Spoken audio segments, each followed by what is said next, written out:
So where's the office, back at Division? Yeah, in the office, baby. Ladies and gentlemen, can I please have your attention? What time is it? I've just been handed an urgent and horrifying news story. Now Myers to win the league, yes! And I need all of you to stop what you're doing and listen. Well, hello and welcome to the Below the Rim show, a show dedicated to the BBO. Of course, it's me, Pabz. I'm joined, as always, by my main man, Ads. How are you, sir? I'm good. Okay, good. The human basketball consumption. We haven't done a show for like 2 weeks. No, we've not jumped on the bandwagon that we obviously attained from being at the finals and the 500 odd hits we got on one day, but. Never mind. We can't all afford to do this full time. But my man, the human basketball consumption machine, Io, is here. How you doing, sir? Not too bad. Like I said off Mike, got the French playoffs in the background. Monaco versus Strasbourg. Consuming as we speak. You know, but yeah, no, I'm good. The man from the Rocks on the podcast is here. Our northern correspondent, Mr. Grant Young. How are you, sir? Yeah, good guys. How y'all doing? I'm just consumed by a room full of Lego at the moment, so that's the fun of my days. Good stuff. Sounds exciting. Currently got Luke Skywalker's X-wing fighter beside me. Oh, don't tease. The super sub's joining us, Mr. Paul Nicholson. How are you, sir? I'm good. Do you know what? I'm buzzing because this is my first podcast with Io, so I always listen to him. And this guy makes me laugh so much. I'm ready for this, but I'm just scared that at one point he may disagree with me, and I don't know if I can back it up. I have a bone to pick with you, Mr. Nicholson. I have a bone to pick with you. Back and forth. I'm all for a good back and forth, and even if you disagree with me, let's have it. Let's have it. With that being said, obviously, like we said of Mike, I was at the Hoopfix. Yes. All-Star weekend, All-Star game on Saturday, and you know, a lot of people listen to this podcast. I got a lot of love from a lot of people. Shout out to Always Ballin' and Tayo Odungdebe, and who plays for Surrey, and Justin Robinson, and a bunch of other people. Even Sam, even Sam Nita. A lot of people showed us a lot of love. So yeah, shout out to everyone that was at that. Wicked. Shout out to Nate and Stan from Big Dog Bowling too. They always show so much love. Nice, good stuff. Nicholson. Yeah. Got a bone to pick with you. Go on. What am I going to say? Well, your podcast came out today. Mm-hmm. Well, some of it did. Is it not all on it? Oh, yeah, your voiceover at the beginning. The audio's a bit quiet, isn't it? Yeah, mate. There were some technical difficulties with the microphone. Well, I'll tell you what, though, in post-production, you turn my bits up, essentially. That's what I did. Is it? Believe it or not. Jesus. All right. Yeah, there was. We got like a Patriots podcast. The life and times of Pablo. Behind the scenes thing, and it was annoying because Pab's podcast was actually surprisingly really good. Thanks. Thanks very much. And the audio screwed up. Give it to me. I'll have a fiddle with it, and the podcast as well. All right. Nation. Right, we've got plenty to get through this evening. We have our awards to get through, which should be entertaining to some degree. I don't think there's many shocks in it, if I'm honest. But we'll get onto that. We also are going to talk about some early news in the off season that's cropped up. I love it. Maybe some BBO in Europe chat, and we'll see how we go for time, because obviously, we haven't been on for a couple of weeks, so there's plenty to talk about. Let's start things off with the huge news that dropped in the last week. I found it a little bit cryptic myself. I wasn't entirely sure. I didn't fully understand what was going on, to be honest with you. But the head coach and evidently the director of sport at Surrey Sports Park, Creon Raftopoulos, has evidently well, how do we say this? I assumed he'd been given the boot, yeah, but obviously it said, I think it alluded to a mutual kind of thing. Io's got his opinions on that, obviously. That statement again to repositioned in the company. Well, this was the weird thing, was the fact that it didn't mention coach at all, but then evidently that position is all encompassing. You do everything once you're there, and of course, the way the fallout has taken place, Creon obviously has been there nearly a decade, 7 or 8 seasons at least, and obviously was there as a player. Was kind of, I think, peripheral when it was the Surrey United stuff, but no doubt has been a big part of that difficult franchise, let's say, because obviously they've at times they've looked okay. They won the All BBL, that All-Star competition, after which Jordan Williams and Josh Steele got poached and went and played in Germany, I think. So they had high hopes for that season, which obviously were gutted almost instantly after winning the All-Star British Basketball All-Star Sky event, whatever you want to call it. And we are always under the impression that they have financial constraints and this, that and the other, and despite that he gets a squad of players out there that cause upsets in the BBL, let's be honest, sometimes have a decent cup run. I don't know, what do we make of it? I am a man. Can I jump in? Go on, Nicholson, you have a go. Yeah, because do you know what, right, regardless of all of that stuff, that dude does everything for that club. Like, he washes the kit, he drives the bus, he organises the I've heard that, yeah. He sorts water bottles. I've seen him be involved in court lane and advertising board moving. Like, the guy does. Well, it's no wonder the team sucks then. Like, the guy does everything. The first statement, if you deep that, that's the first statement. If you absolutely deep that, because again, apologies to cut you for cutting you off. Yeah, you're good. But, if his time and his time has been taken away by having to do all the other things, basically like a dog's body with respect to him, away from his central job of being an actual coach and. Well, he's keeping costs down. I imagine that's part of it, isn't it? He enjoys doing that stuff and he likes doing that stuff, but I think there's also part of that where he needs to do that stuff. Yeah. Well, from what I understand, they pay commentary, which is ridiculous, absolutely ridiculous. When you think if they're struggling to pay players, and it's not ridiculous, but when you weigh the things up, it is. Yes. When you look at the rest of the league, it is.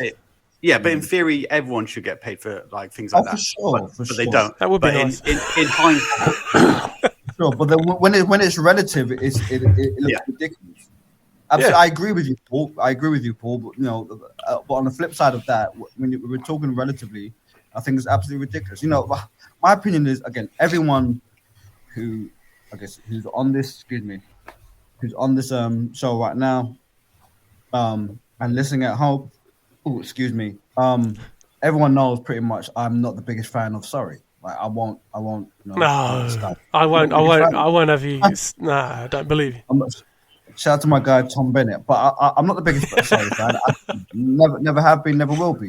I've never been a huge fan of Creon. Never have been, never will be. With that being said, we have to be objective here. They took the piss. That statement. Yeah. That statement, the club statement that they put that's out. Not a statement. It's not a statement. It's a paragraph. Like that told me. Mark Woods couldn't even run with it. It wasn't enough there. Literally, that told me everything, or at least a good 80 to 85% of what I needed to know regarding Creon's departure from that club. It told me everything. There was no respect there. There was absolutely no understanding or no even highlight of his achievements or things he had to the transition that he had to work with, all the hard times he had to deal with. Like it's bad. It's just really, really bad. And it speaks to me. It speaks to this real air and of disrespect that happens at the elite level in professional basketball in the UK, because there seems to be no respect for those who have put set sweat equity in. Yep. And long-term sweat equity. Like you can put sweat equity in for 3 or 4 years, but 8 years, almost a decade. Like, come on. come on, he deserved more than that. Like, he genuinely deserved more than that. And now, to me, if we're looking at this maybe 5 years down the road, 5 years down the line, he's nothing more than a footnote, which is ridiculous. You make a good point. You make a really good point on the fact that if you're going to get rid of someone, you get rid of someone, right? That's part of the game. That's part of professional sport. Sure. It is what it is. But there's a way you do it. Absolutely. Just lacked a lot of class.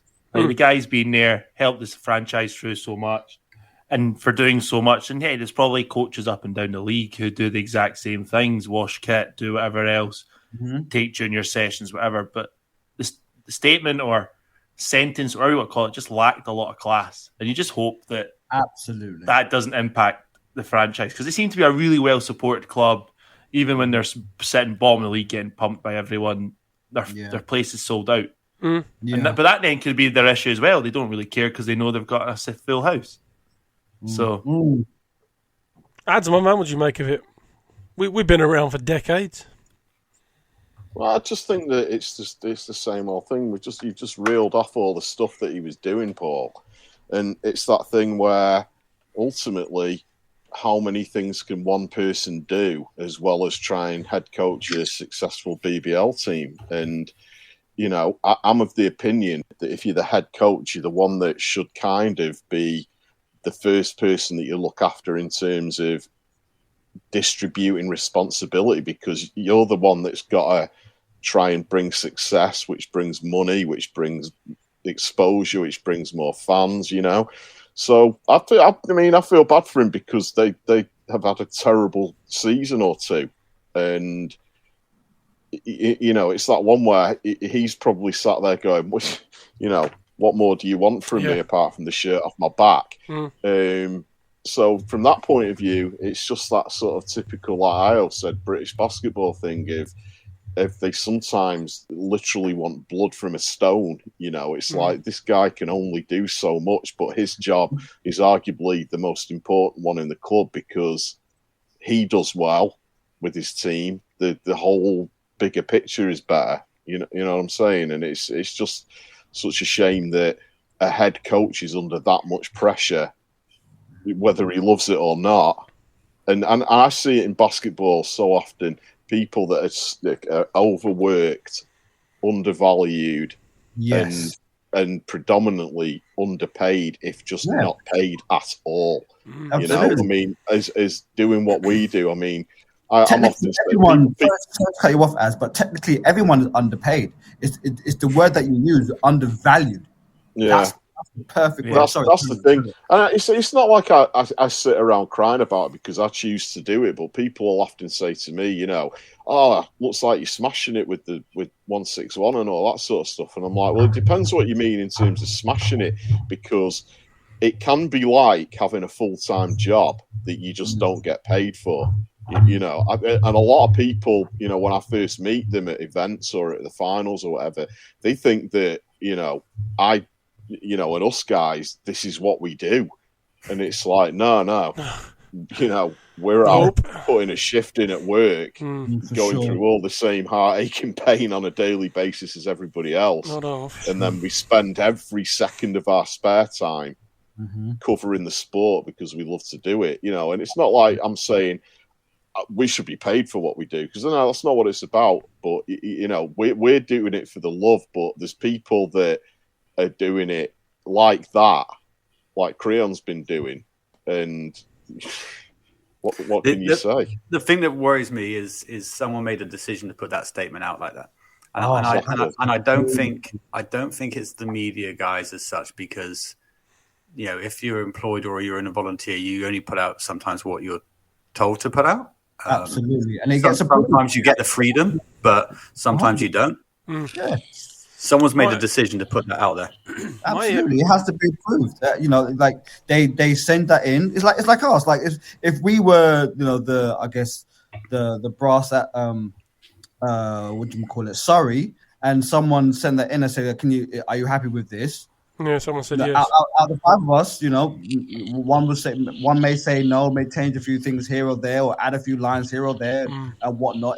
It's all about the approval process. Like it's not if you work it is part and parcel of pretty much 99% of jobs in throughout the world. Like there is approval process everywhere, up and down, and someone approved that and said yes, that's enough for that guy. Fuck him. Yeah. I think the timeline. It's that thing, though, isn't it? It's like you kind of get used to this sort of thing in, say, National League, D3, D2, and even D1, where the coach takes the kits home to wash them after the game, and the coach is there early setting up. It's just the nature of it. But at BBL level.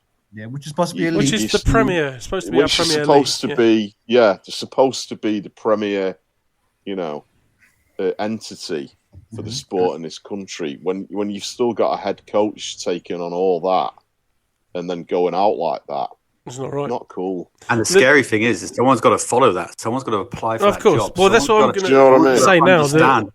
The timeline of it all is intriguing. Now, I was hearing through the grapevine that he was already looking at bringing back Jordan Williams. He was already looking at trying to bring in Will Neighbour. He had a few names that he was working his way around in terms of signing over this summer period.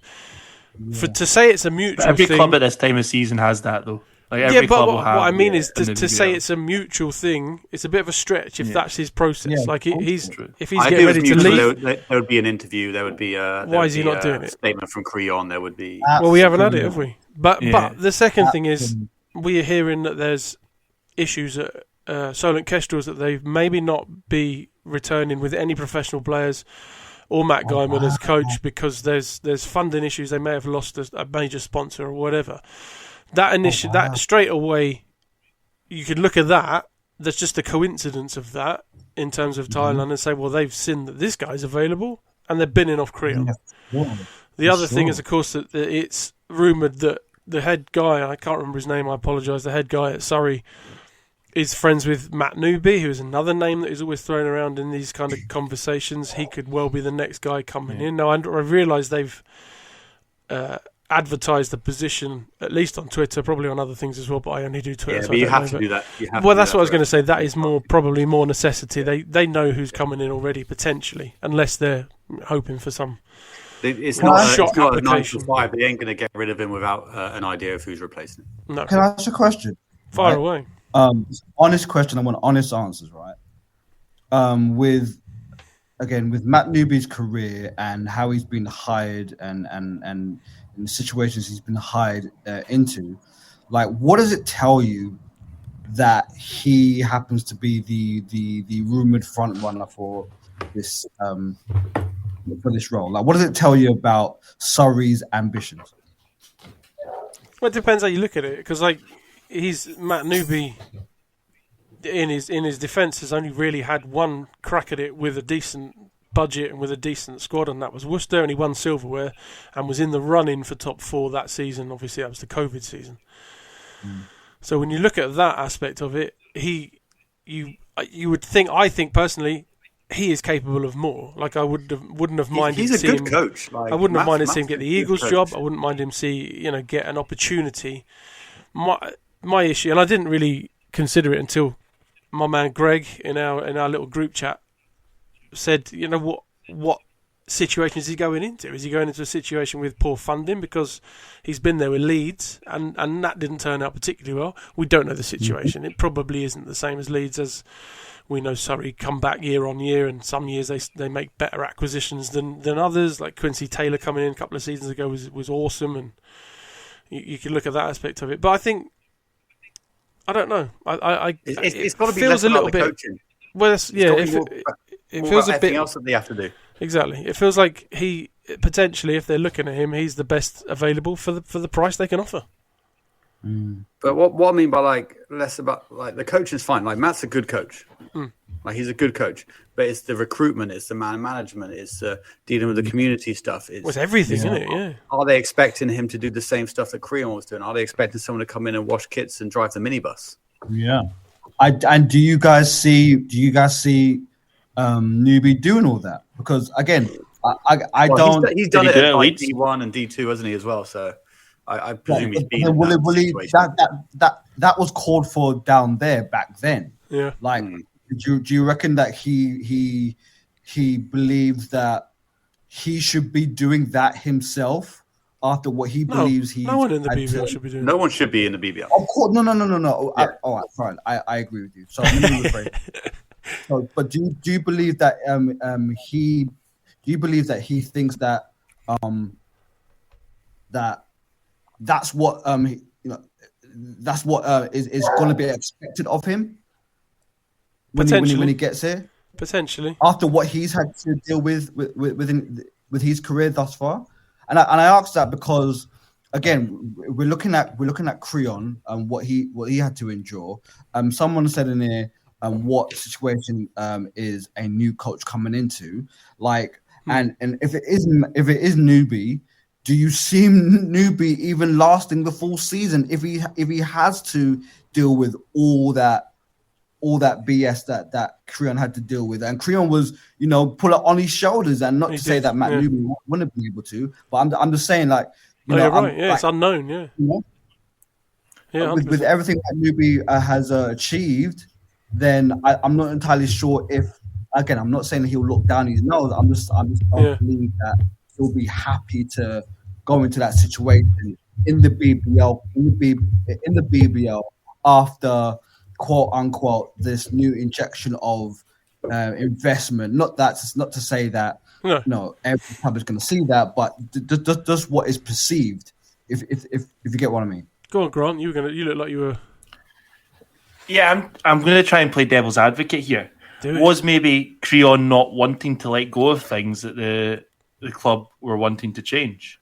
Was he maybe like, hey, he's done amazing things down in Surrey in terms of how much he's involved, but was he maybe, for some people in the organisation, too involved? Should they maybe wanted him to be more involved in purely what we're saying?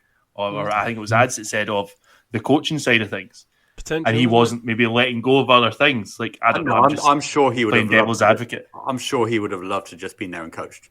Yeah, for sure. Probably. That's probably what everyone wanted, but it would depend on financial implications. If they're wanting to drop certain things, but that also means he has to drop pay. That's that would also be an issue. Anyway, let's move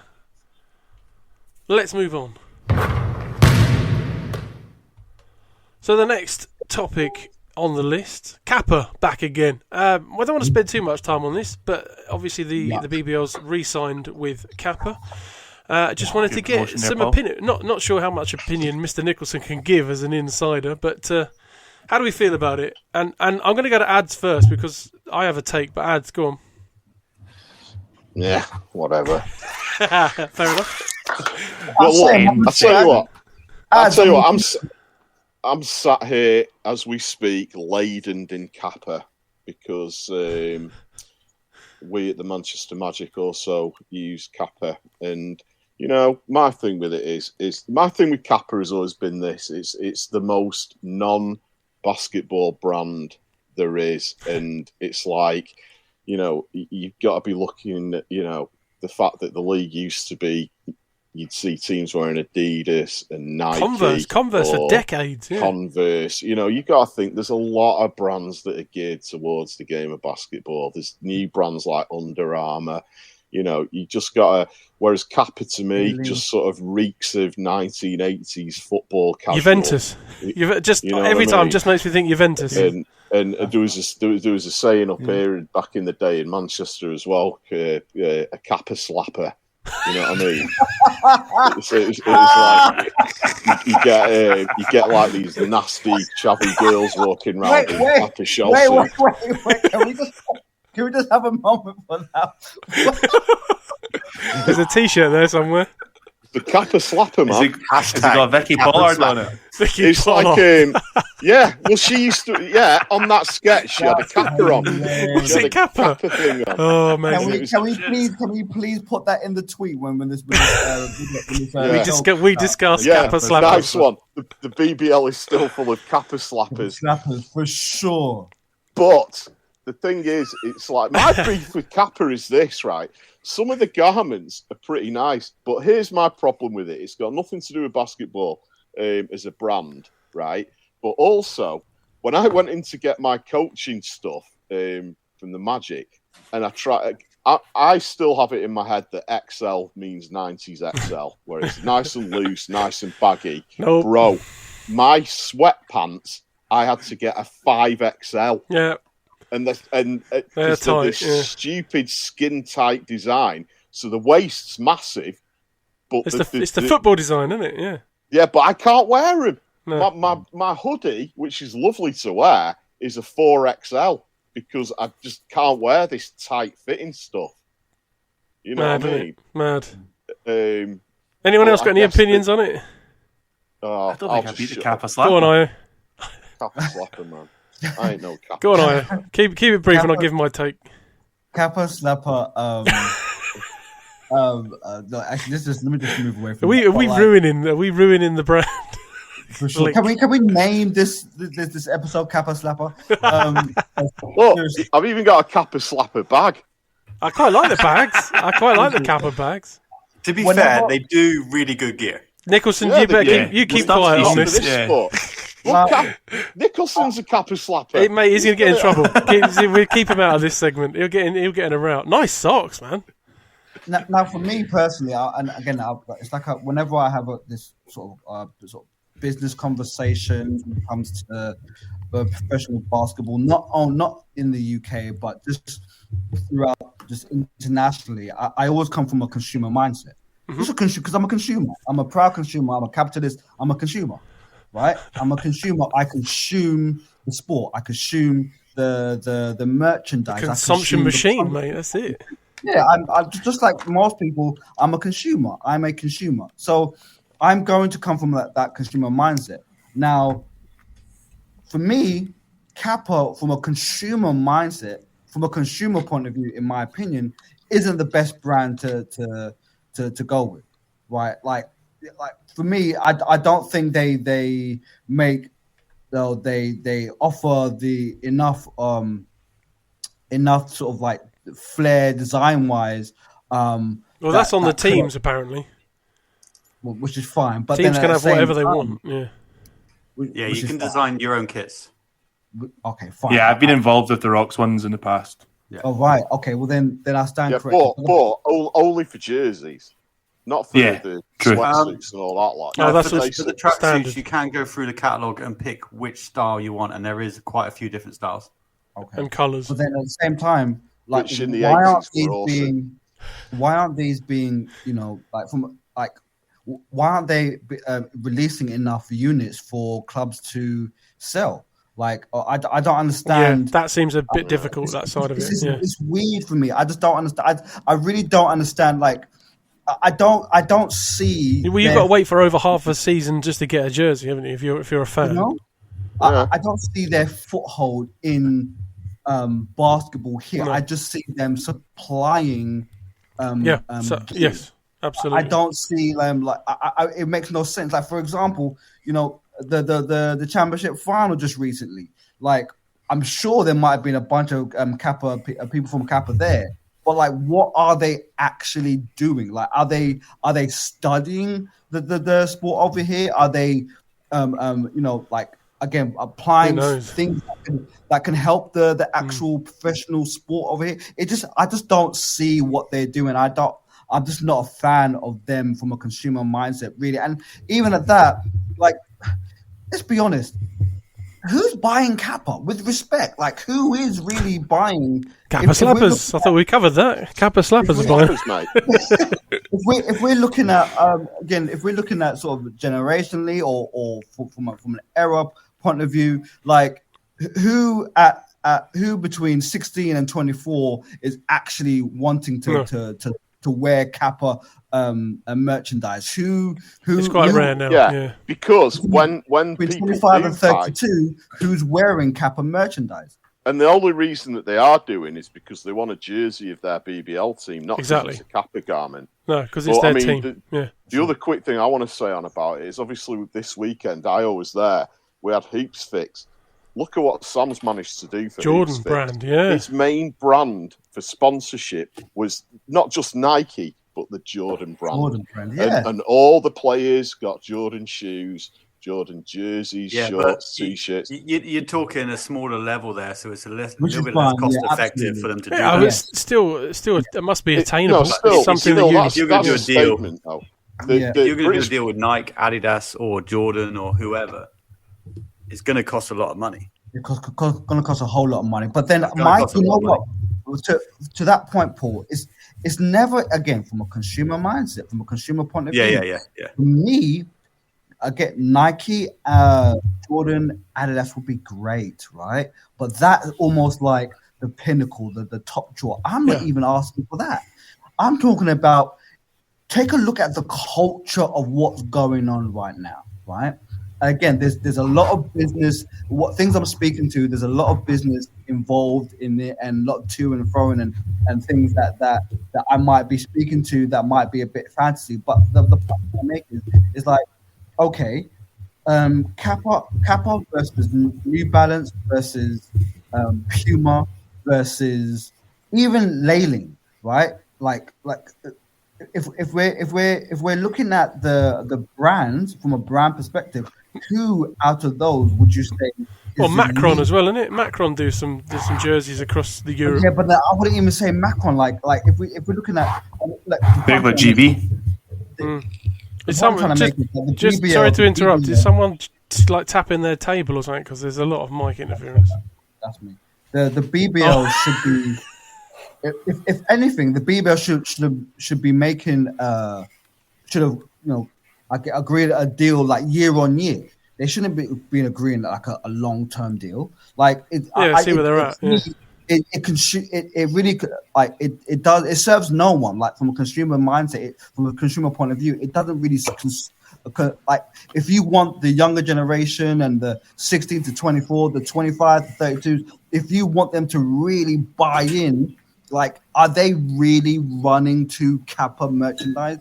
I don't know. Let's flip it on the other side. Paul might agree on this one. So, a couple of moons back, Rocks had Adidas. See, the Rocks wanted to order anything from Adidas, they had to spend 25 grand.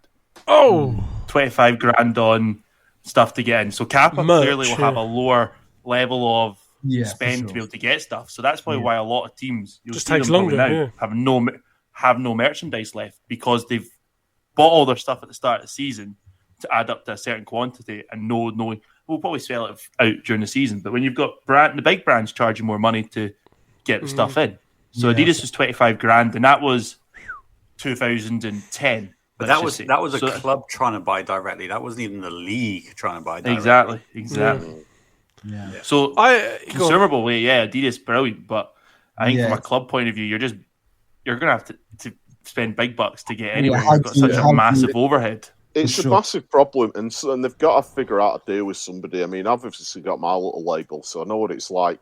So if a BBL club, which most of them we know are pretty strapped for cash a lot of the time, they don't want to be spending. Well, if they've got to spend 25 grand just to sort of get them through clothing out the team and the staff and everything, and they might have a few left over for merchandise.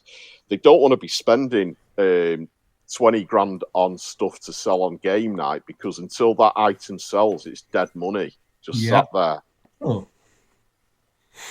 And they just haven't got the cash flow to have dead money. For sure. I would be, again, apologies to cut you off for cutting you off, Ad. I would, my only issue, well, not my only issue, but like my big issue with this is the fact that it seems to be a long-term agreement. Like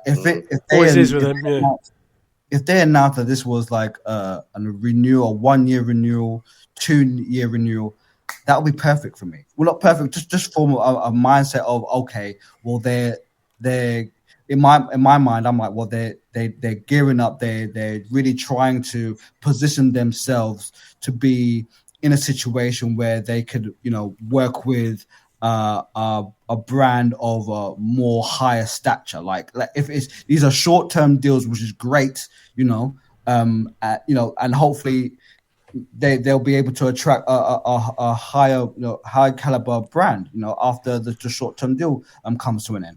But for me, it just seems this signing a long-term deal with KAPPA, I don't know, it just seems arse backwards to me. I agree with most of the points, with all the points that have been stated, with regards to the monetary issue and ordering, and I get that, I absolutely get that. But I think what grinds my gears is the fact that this seems to be a long-term deal, and it's like, okay. I'll give you my take, and then we'll move on probably quickly after I've given you my take. But my issue was this, and we mentioned most of the British-based basketball community-related outlets, Brown 161, the big dog guys, always balling.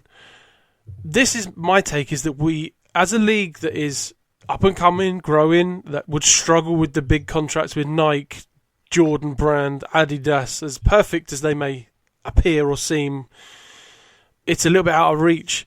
Why don't they look at, even if it's regionally, look at Brown 161, look at Big Dog balling, look at Always balling, even if it's regionally, even if you say, right, well, it's too much for these guys to do every single team in the BBL. Always balling is London based. They could cover Surrey, London Lions, maybe stretch down as far as Plymouth.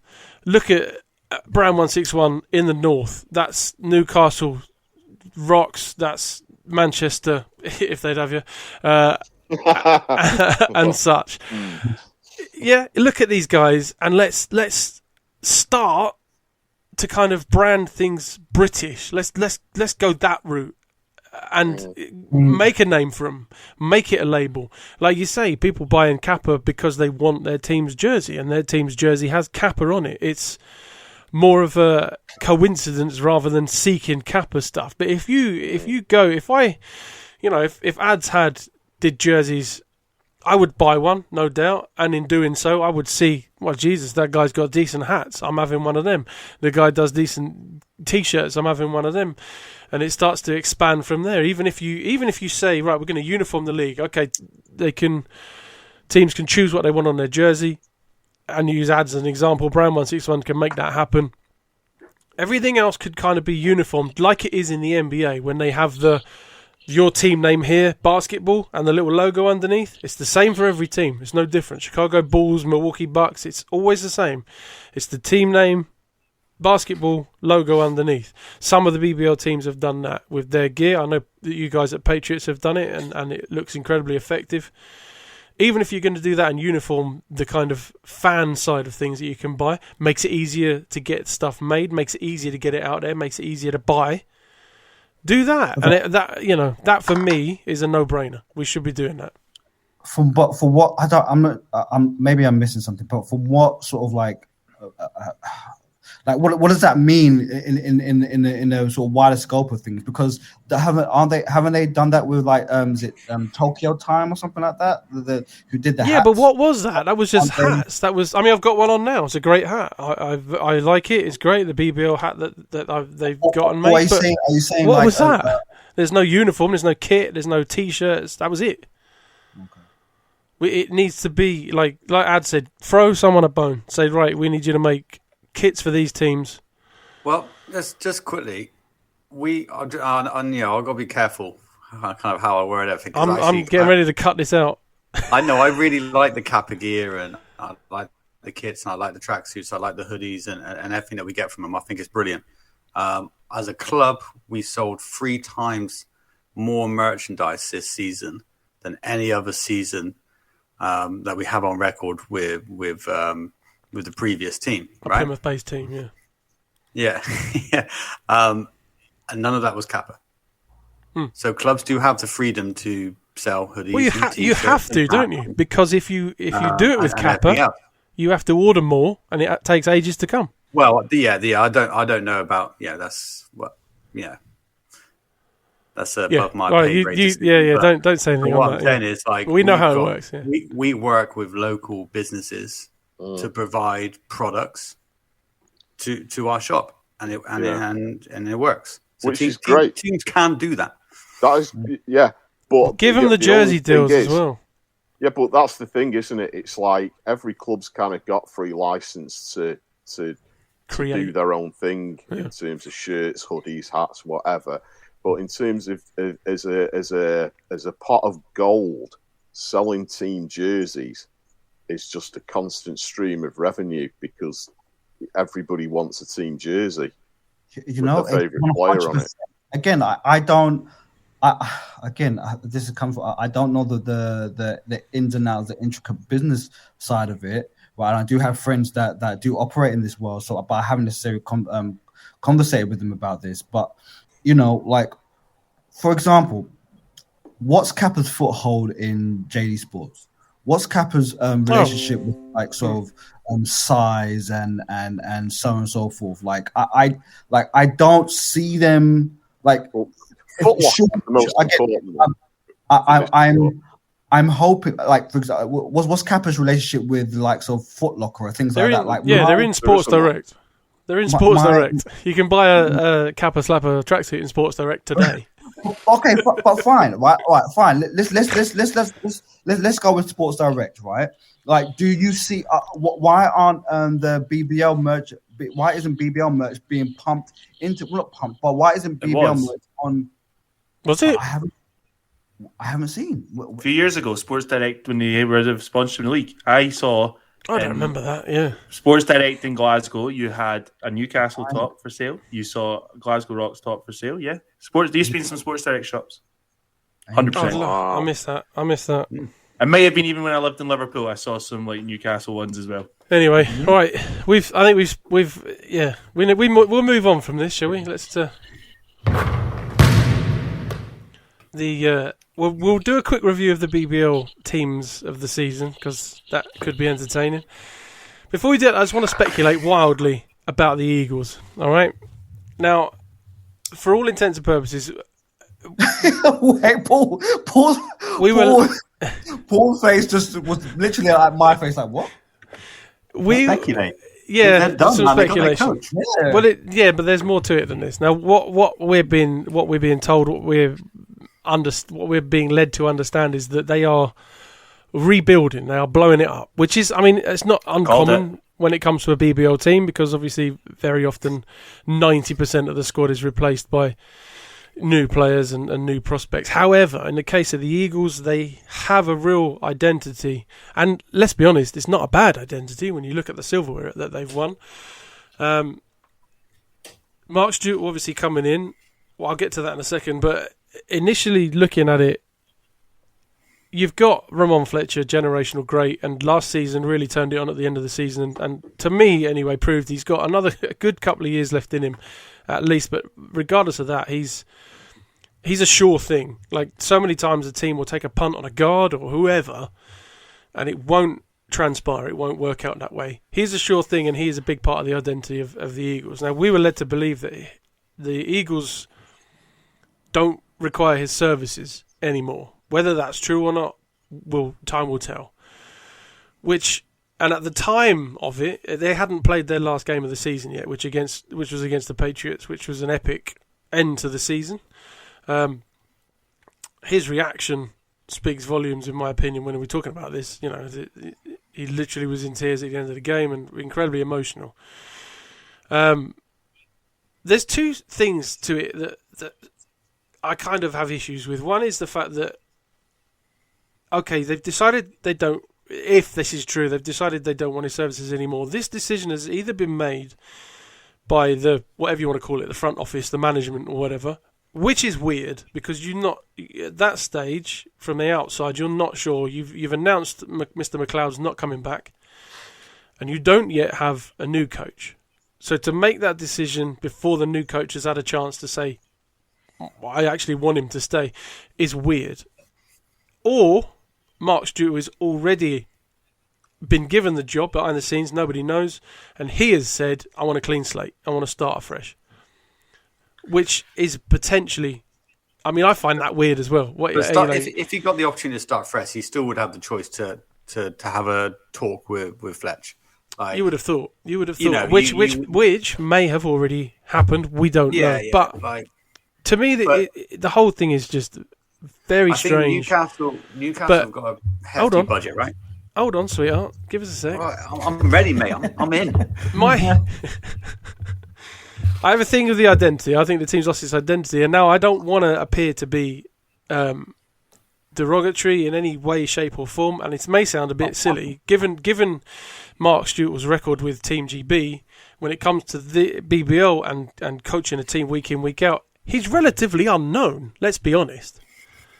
To get rid of your best assets for this kind of, for the clean slate, with someone who's relatively unknown, particularly in recruitment. And I know a lot of people are saying, "Oh, he'll be bringing back all the Team GB players." Will he though? Because I'm not sure Eagles, even if they have got a lot of money, have got that kind of money. Mm-hmm. I don't know. How do you guys go on, Mr. Nicholson? I don't know about the Team GB stuff, because I know a lot of great builders, but they're not going to come build my house if I can't afford it, right? Absolutely. Reality is it is the end of an era because the players have been getting older, and left in that era is your Defoe, is your Fletch. The next in line is probably Louis Sayers, who's been there, but you wouldn't class him as an era player. He's not been there longer than the others. Mm. So, and Defoe's not getting any younger. Fletch isn't getting any younger. Yes, I agree he can play. He can play. He's still top 5 in the league. He's got years left in him, but he's not getting any younger, is what I'm saying. Mm. So if you're a head coach and you get to say, here you go, here's a really good budget and the opportunity to do what you want, have that conversation with Fletch, 100%. Because actually, you'd be stupid not to. You'd be absolutely stupid not to. But at the same time, you're also going to have conversations with other people, right? Of course. Yeah, I think Go on, I think that I agree with Paul. Again, it just goes back to my point about this equity and the respecting those who have put in put in the mileage for their respective teams. And I think if regardless of a conversation, if this past season was Fletcher's last season with Newcastle, that brother deserves his number to be retired. Hell yeah! And then he deserves. They have their own arena now, so they need to put his name up in the rafters. They need to put his jersey number up in the rafters, in my opinion, because that is basketball culture. All the European teams do it. Let's not even mention NBA. All European teams across the mainland Europe, they all do it. Even I'm maybe talking about from the elite professional side, they all do it. But when it comes to moving on and a new coach and whatnot, to Paul's point, no one's getting any younger. Father Time doesn't lose. He's undefeated. So it's at this point you have to. Mark is coming in, and I don't think I have to push back on your point, Pabz, the saying he's an unknown. He might be an unknown to I don't know. I don't think he's an unknown personally. I think he's, because of what he's achieved thus far. We don't know what he can do with teams. We know what he can do with the GB Stars. We don't know what he can do with the team. I get that, but his name is not as much of an unknown as one would think. And again, I'm not here trying to wave his flag. Trust me, I'm not. But I don't think he's that much of an unknown. I think that his name does carry a bit of a weight. And I think that when you're coming in as, of what he's achieved and what he wants to achieve and where he's seen, where he wants to take this club on court, you're going to need a fresh influx of players. You're going to want to, concentrate on a fresh nucleus of players that you could see bringing back year in, year out, and then surrounding it with, 4 or 5 or 3 or 4 or 5 new players year in, year out. So I see it from that perspective. And plus, like, if there's one thing we need to understand from this season, is that regardless of identity or whatever, or maybe not, like Newcastle looked like they were stagnated. And I think that this season was good for them in a sense of going forward. And I say that to say that if we're Newcastle, I'm like, we have not taken the necessary steps forward, and we need to do that. How do we do that? And I think a new head coach is part of that, and buying into whatever we need to buy into in order to make him successful, in order for him to be successful, then that needs to be done. And I think in order for for Newcastle to get past that stagnation, there needs to be room for movement, change, and things like that. So I get it from that point of view. Let's get ads, my man. I mean, you said something before, Pabz, where you said about saying that it's the rebuild thing, and it's one that we hear year in and year out, and to an extent, every season, like you say, in the BVL is a rebuild because you never usually retain more than 2 players, and the 2 players are right. If it is a foreign player, it's usually the guys that, like Ramon, who have come to a city, had great success, stuck around for a long time, and become legends, but that happens less and less these days. We've had 2 years of Gino Crandall. Are we going to get a 3rd year? Man, we all hope so. But Will we get a 3rd year with him in Leicester?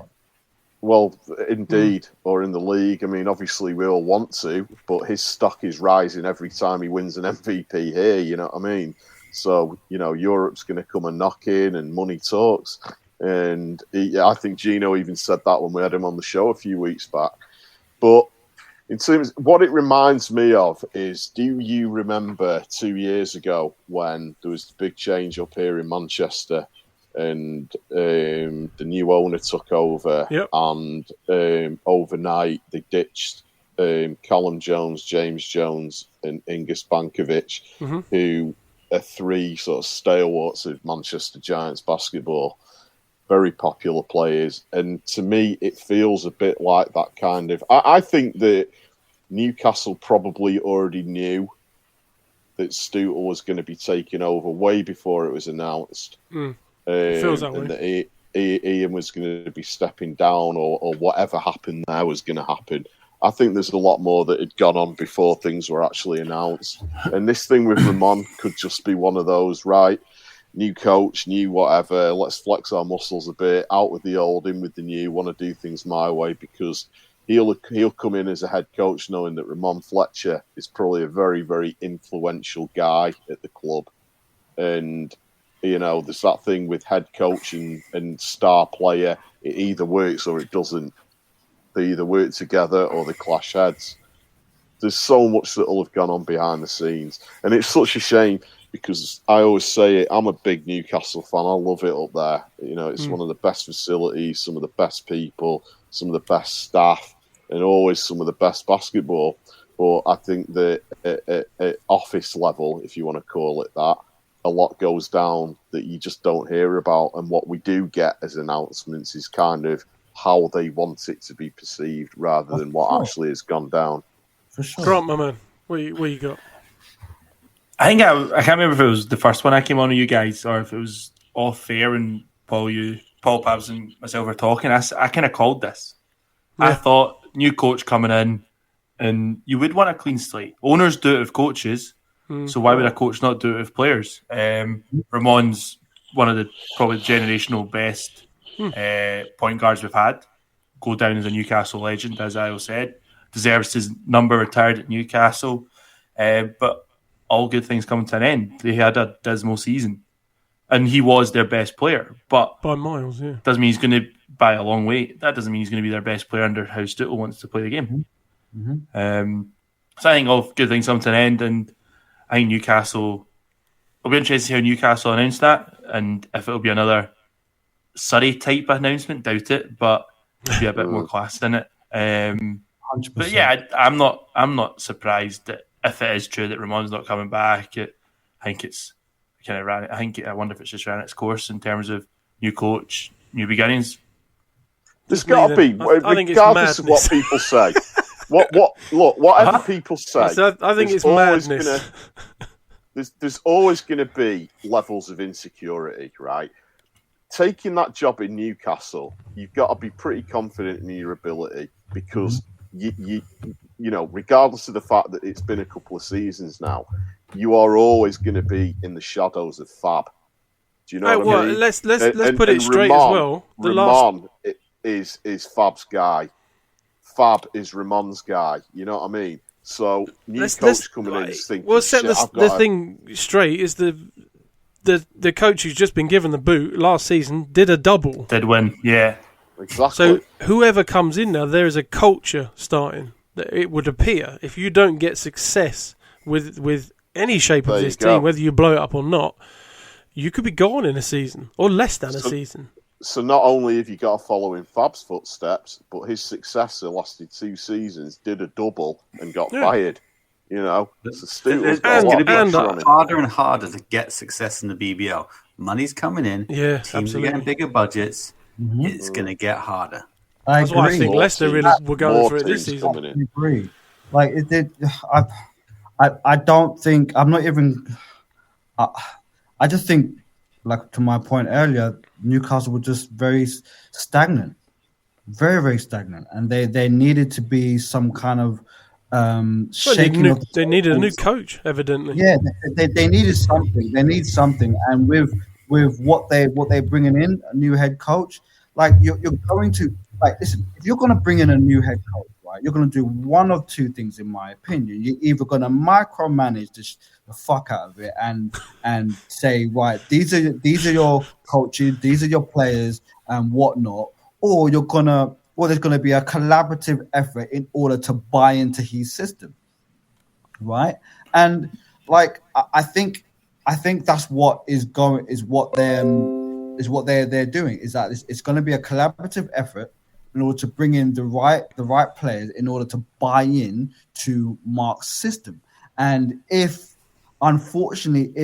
Defoe, as horrible as it sounds, Defoe deserves his number to be retired. Let's not even apologies about that. Let's not even no, that is a thing. He needs Defoe, Defoe, Fletch, they both deserve their numbers to be retired. Unfortunately, they're going to be casualties. Like it's not like they've been at the club like 15 years and done fuck all. They've been at the club, God knows how long, and one thing. So, listen, all good things come to an end. Unfortunately, there was stagnation there. We could all see it, both like on court. They're progressing off court, and they needed a new, fresh beginning. And I think this is just part and parcel of the business. And I think one thing that's part and parcel with with professional basketball in the United Kingdom is holding on to the people of yesteryear for longer than they need to be held on to, in my opinion. And I think at some point there needs to be some kind of progression onto the next phase. And if that happens to be, unfortunately, if that happens to be at the expense. That's the word I'm looking for. At the expense of Fletch and Defoe, and as horrible as it sounds, and so be it. It's horrible, but that's just the business of the game. Well, just be a bit more transparent about it is my kind of response. Oh, mate, to that. it never is, though, is it? I understand that. If only. What I'm talking about, I'm just listening to what you're saying there, and yeah, I agree with you. It comes to a point in sports where it's like, okay, we can't drag this out any longer. Look at The Last Dance. You know what I mean? That team, it had to come to an end at some point, and it did. Right now, I'm not comparing Newcastle or it's our equivalent in a way, isn't it? The amount of times they've won it. Chicago Bulls of '90s. You know what I mean? But what I'm saying is, when it happened in Manchester, It was like, okay, we've got these 3 guys that have given this service to the club. You know, you've got the all-time leading point scorer at the club in Callum Jones, the guy that was playing 40 minutes a night. He was playing injured every night, but still doing his job and doing it well. But you're gone. And there was no kind of... The actual reason for this is this. And it wasn't a pretty way to end it. It was, right, I'm now in charge. The coach doesn't want you here because he's not too fond of having this amount of Jones around the club, right? So you're gone, basically. And it's like, just do it in a respectful way. You know what I mean? It's like we're talking about rumours about one of the greatest players in the last 20 years leaving a team that's brought so much success to the league. Too soon, in my opinion, well. And it's like we're sat here going, you know, we're speculating again. It's like, oh, what's happened? And it's like, just say it. Just say, look, announce it. Yeah. Ramon, we appreciate everything you've done, but we want to go in a different direction. You know, just be more transparent with it. Don't just have this rumor mill. Transparent to the consumers or transparent to the player? Everyone. Both. Everyone. Both. It needs I suppose it's the exact same with Creon. Yeah, absolutely. There's a pattern emerging here. And especially with it's not going to change. You know what I mean? Because look, now the season's over. I don't mind saying it, but if you remember all the ranting that I was doing about the Giants when the takeover happened, and that this was crap and this was bullshit, and that Jedward's this, Jedward's that, right? People are coming to me now who were publicly on their groups saying, you know, to me, what's your problem? Why you're a prick because you're saying this, that, and the other. They're coming to me 2 years later and going, you know what? You know, you're actually right. And I'm not sat there going, well, yeah. I'm just going, I told you this. You know, this is what I feared would happen at the club, and it's happening. And 2 years on, you are finding out. So I can sit here and be smug about it. At the same time, ads, not to cut you off, apologies, but like, bro, if we take a look at it, right? Look at then till now.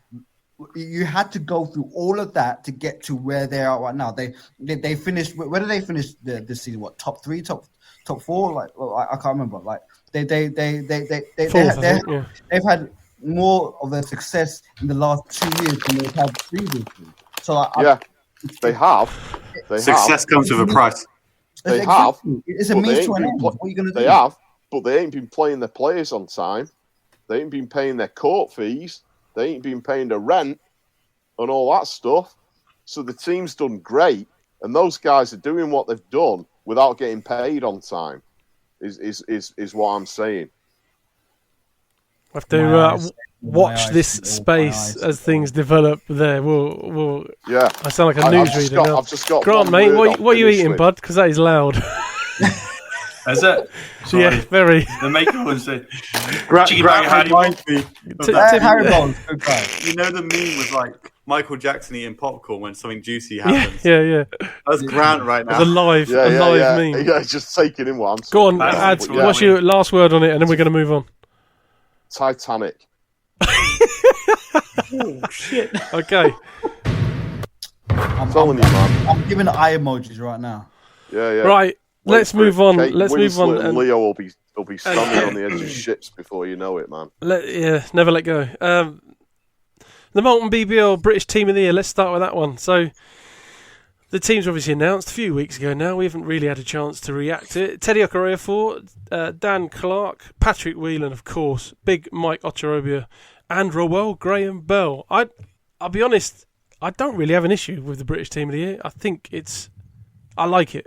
And anybody take issue with anything there. And before we start, and it's almost like a disclaimer, it's a good thing that we're talking about it and questioning it. It's not disrespectful to people that have been named in the team. It may be disrespectful to people that haven't been named in the team if we believe they should at least have been in the conversation or in it. We are not saying these people are tossers, wankers, bellends, knobs.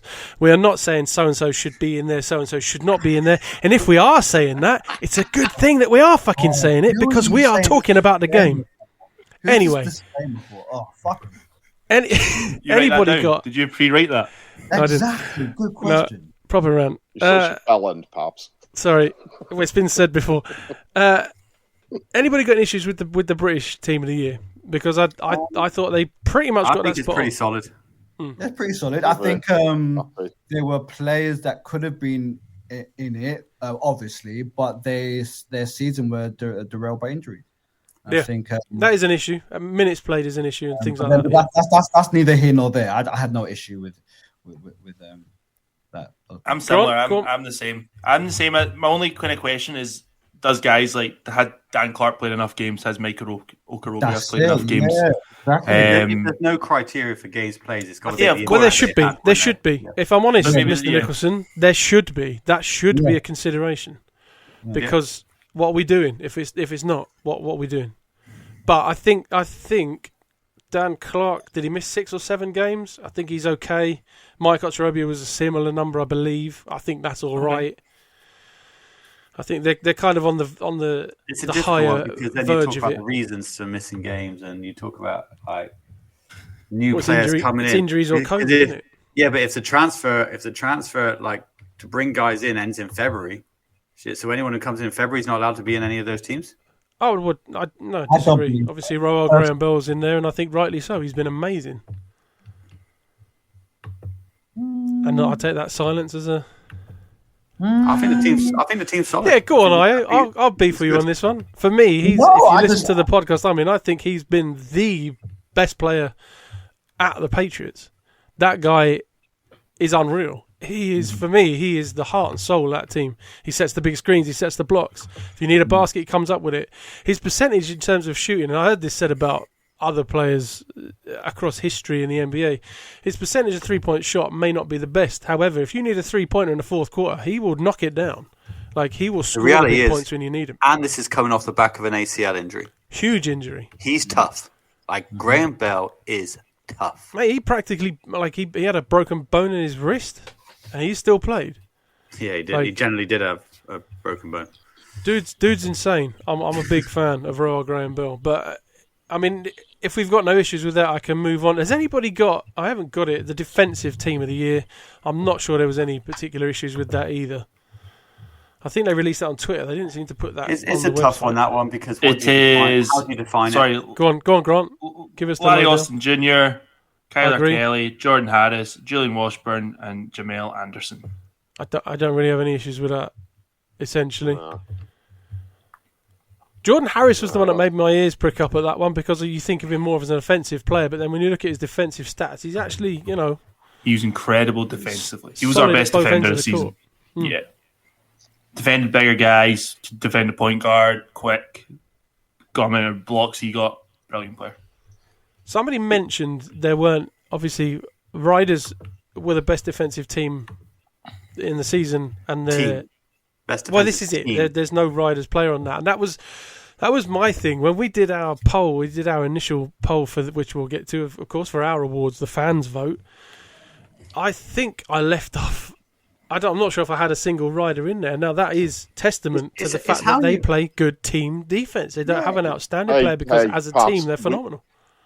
We said it at the final, I think, when we went live during it, and it's absolutely right. Leicester don't necessarily need to. I mean, Gino's obviously outstanding, and they have got great individual players, obviously, but Leicester come at you as such a team. They're like a pack, you know what I mean? And they closed London down as a unit, and they beat London as a unit in that final. Yeah. There you go. You know what I mean? London. Who was it that got hot and had a great game? Wait a minute. That game went right down to the wire. Oh, yeah, but Riders had to come back. London had him, and Leicester had to come back, and they came back. Leicester got some stops, man.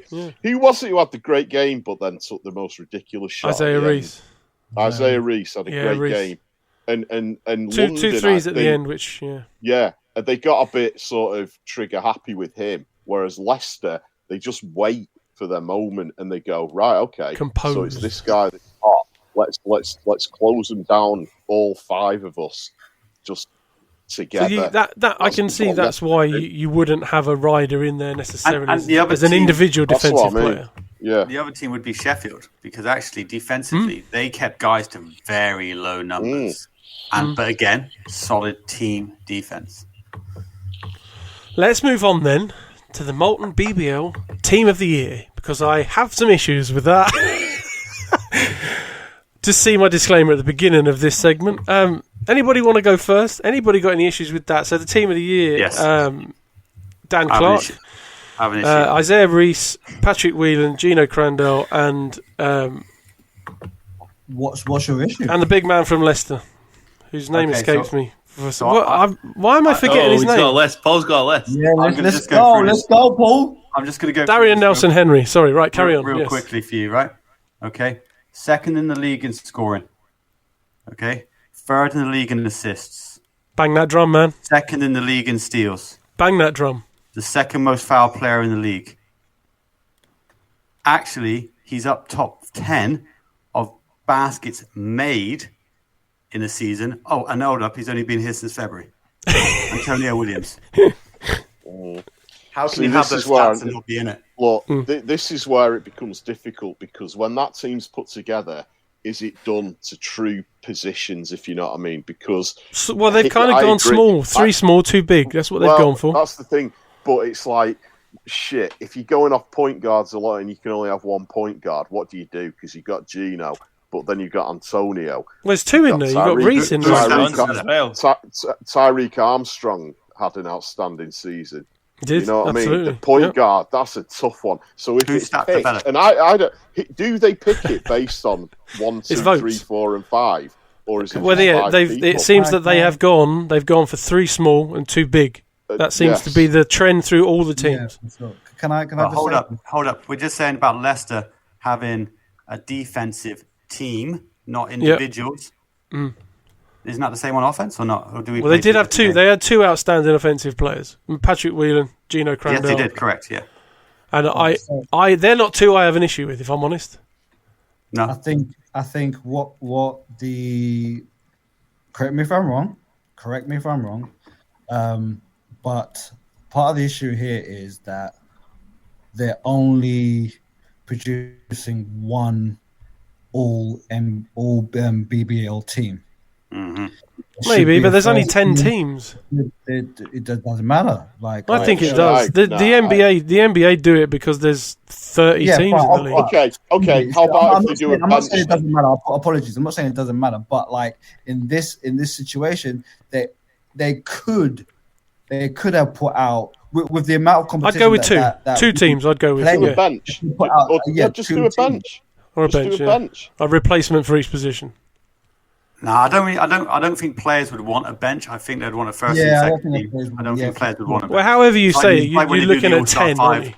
They always used to do 10. Back in the day, the BBL used to be 10 players, 10 all BBL players. You had 1 British team with 5, and then 10 all BBL players, and it's going that to be was fine. defined on how you read it, right? Because are you reading it by stats? Because I'm going to say this bit, and then I'll let you guys say it out. But again, I'm going to go one more here, right? Number 1 in 2 points made, okay? 62% shooting percentage. Number 2 in the BBL, okay? 17.3 points a game. Number 5 in the BBL. Rashad Hassan.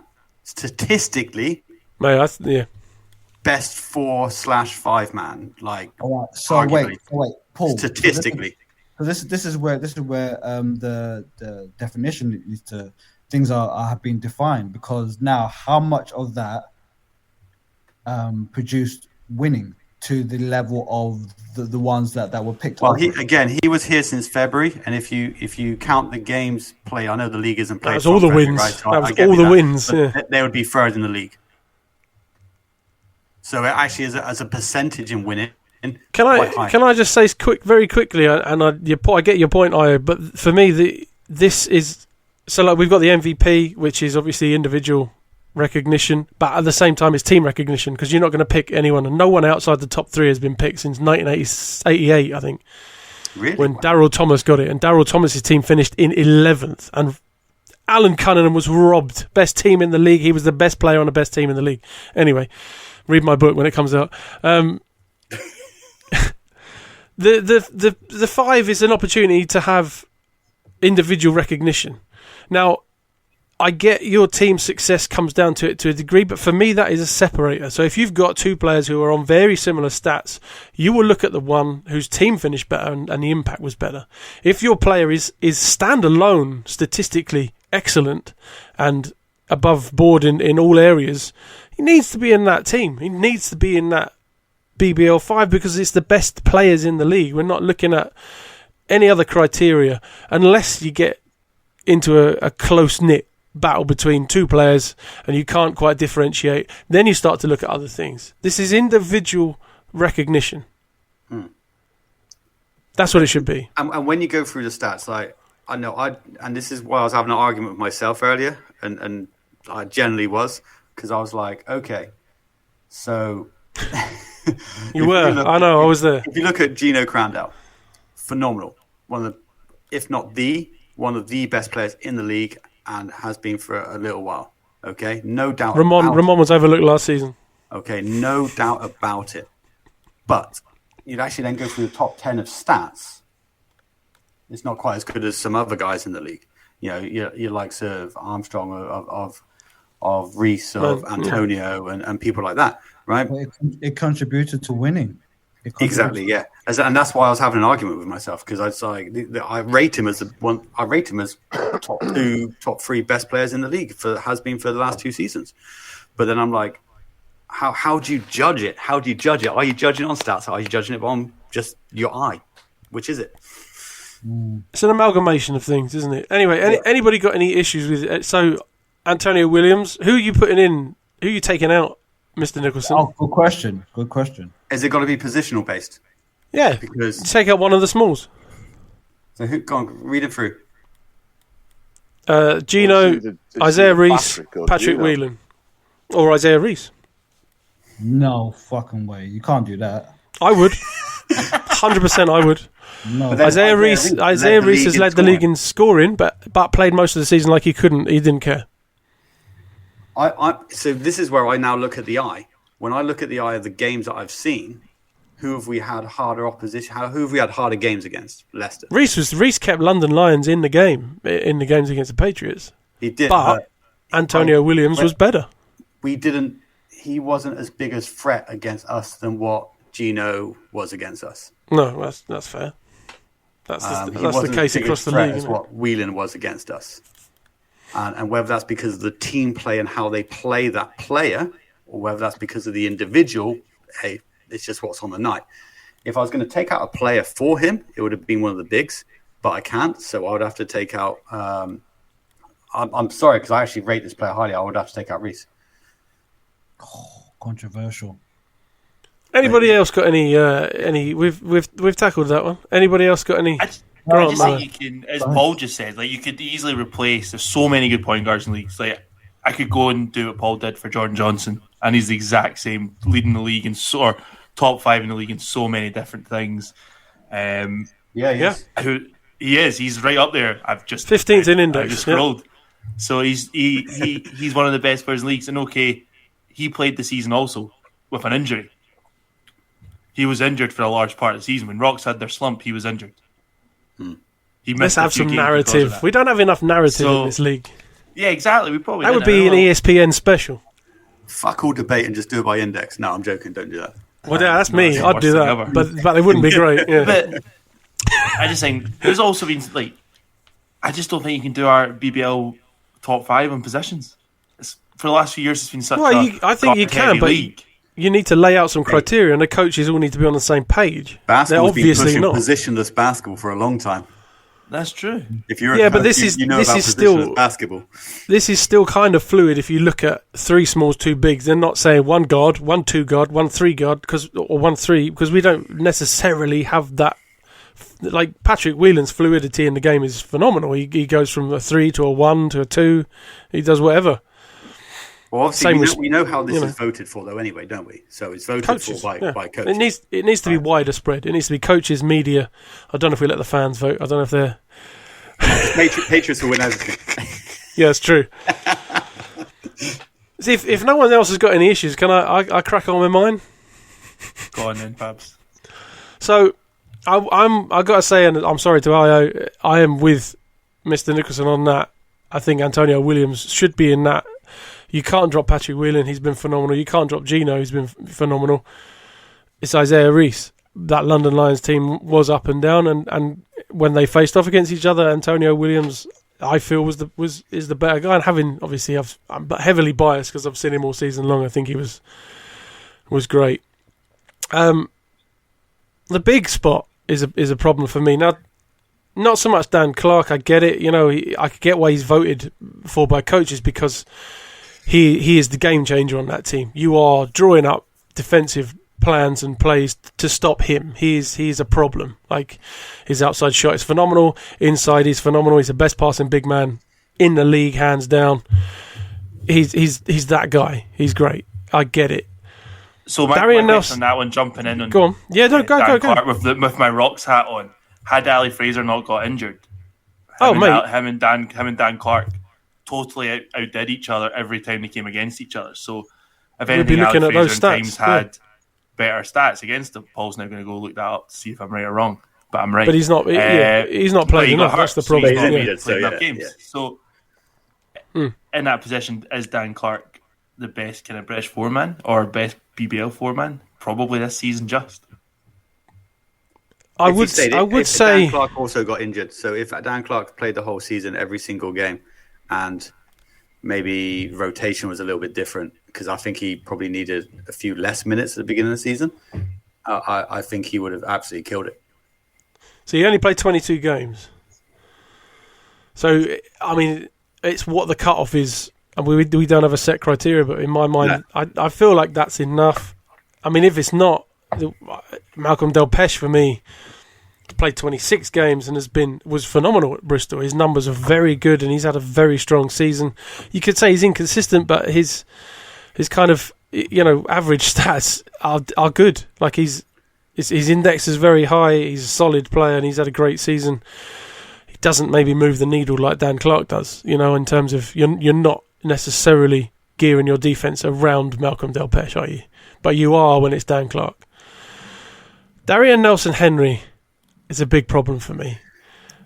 He's the Riders captain. He's a great guy. I've no problem with him at all. That's not what this is about. We're questioning positional, or not even positional. We're questioning places on this BBL team. He doesn't play enough minutes in a game for me. He's just over 20 minutes a game. Now his stats while he's on the court and his per whatever stats are fantastic, but he's only giving you 20 minutes, 21 minutes. I don't understand. So, if you're voting for Henry, what are you voting for?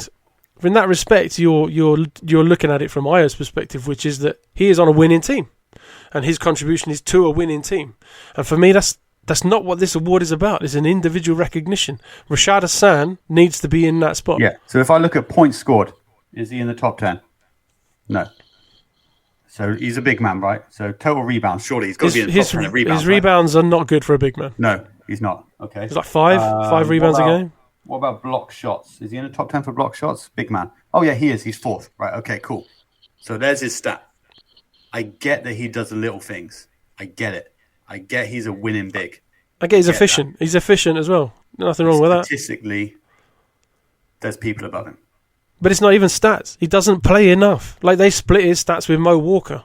Like, it's literally... Leads the league in field goals made. Field goal percentage, sorry. Yeah, he's very efficient. I get it. How many minutes is that based on? But the other 21 minutes a game. 21 minutes a game. How, like I said with Dan Clark, he moves the needle in terms of your team's defense.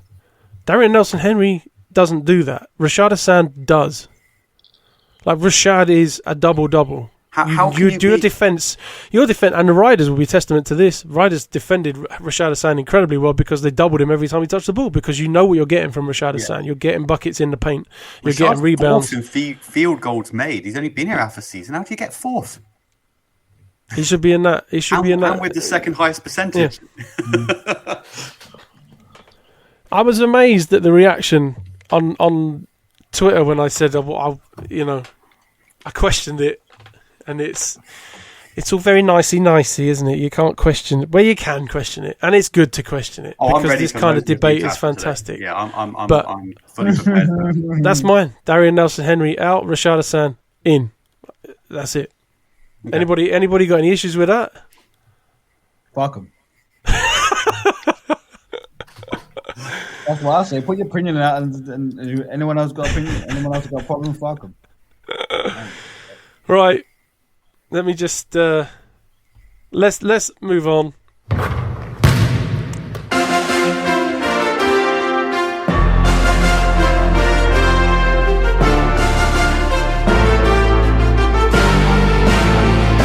It's time, fellas, for the BTR Awards for the 2020, what are we in? 2021-2022 season. Let's start. We've had votes. Now, I will be honest, the fan votes are the deciding votes if we have any discrepancies. However, I'll let you know how the fans voted because it's very interesting how the fans perceive the season. Push on the Glasgow side helped. As it's gone. Well, actually, there was a few, but you know. MVP. The below the rim MVP for this season goes to Gino Crandell. Back-to-back seasons, he got 3 of the votes from presenters. Oh, this is ours, not the fans. Right, okay, I'm with you. And there we go. The fans vote on that one. The fans chose Antonio Williams as the league MVP, which actually wasn't he given an MVP from another show? Didn't another show give him their MVP? And there was a little bit of uproar about that as well. Somebody said, "What about Gino?" Yeah, Strictly Basketball. They did that. Yeah. There you go. But our MVP for this season, below the rim MVP, Gino Crandell. Anybody got a brief summary? I want to say anything about Gino being our MVP again? Ads, my man. I know you're high on it. What can you say? The guy's unbelievable. The guy's he's a phenomenal player. He's unbelievable. I mean, but if Antonio had won it, I wouldn't be, like what? No, because again, he was fantastic too. But not sure in history. I'm not sure in history if anyone's ever won 3 MVPs in a season either. League. What do you get? League, Cup, and playoffs. I don't think that's been done before. Yeah, the guy's done everything. How can you not give him the MVP? Can I? Not. Here we go. No. This is more about Whelan. So, if I'm right in here, and when the BBR did their figures, Whelan was the only player who was voted by unanimous every coach to be in the starting 5. So well, but this is why. And this, sorry to take this away from the award ceremony. Congratulations, Gino. My bad. But this is why, and I said this, and it got a good laugh actually when I said it. BBL voting for teams, MVPs, whatever it is becoming a little bit Eurovision. We're not voting for you guys because you guys did this and upset us here. We're not voting for this guy because this guy plays for this team, or we hate this team. Yeah. Anyway, moving on. You ain't going to get it if you're trash talking. The next award, which was, I've got to be honest, almost unanimous with fans and presenters alike. Presenters? What do I call us? Panel? I don't know. Panel alike. The Coach of the Year for 2022, Below the Rim Coach of the Year is Coach Paul James. Congratulations, Coach Paul James. Right, yeah. He received almost all the votes. There was only one vote against him, and that was for Lloyd Gardner. So ads maybe voted for that. No, that was me. Yeah, I know. I'm just kidding. But congratulations, Coach Paul James. And I know there was some questions as to, again, it was a Twitter outpouring as to how has Paul James been overlooked for the Coaches Award after Rob Paternoster did such a fantastic job this season. And I think it speaks testament that we've all voted for Paul James in the sense that what he's done with little resources to get the team into the playoffs. I'm not going to vote against him. It's been a great season for PJ. Look what he's achieved with the amount of what he's been given and everything he's had to deal with. Look what he's achieved. Like that's that. How is that not Coach of the Year? Like yes, Rob P. I think you kind of almost expect him to be, expect Leicester to be top 2, top 3. And I think there might be, I don't know, maybe voters fatigue in that. I don't know, but I just think that when you take it, I think you have to look at you have to look at it with a wider scope and with a wider lens than just winning. Mm-hmm. And I think that if you take a look at it with a wider lens, then Paul James is top of the list for me. And that's just my opinion. Game on. Nice. Okay, let's move on to the Defensive Player of the Year. No doubt there were some decent stats flying around defensively. We hit some game-high steals in certain games, game-high blocks in others. But the winner of this one, it was a tight finish, actually. The winner of the Defensive Player of the Year is Julian Washburn. Congratulations, sir. For me, right, and apologies, but that was 1A, 1B for me.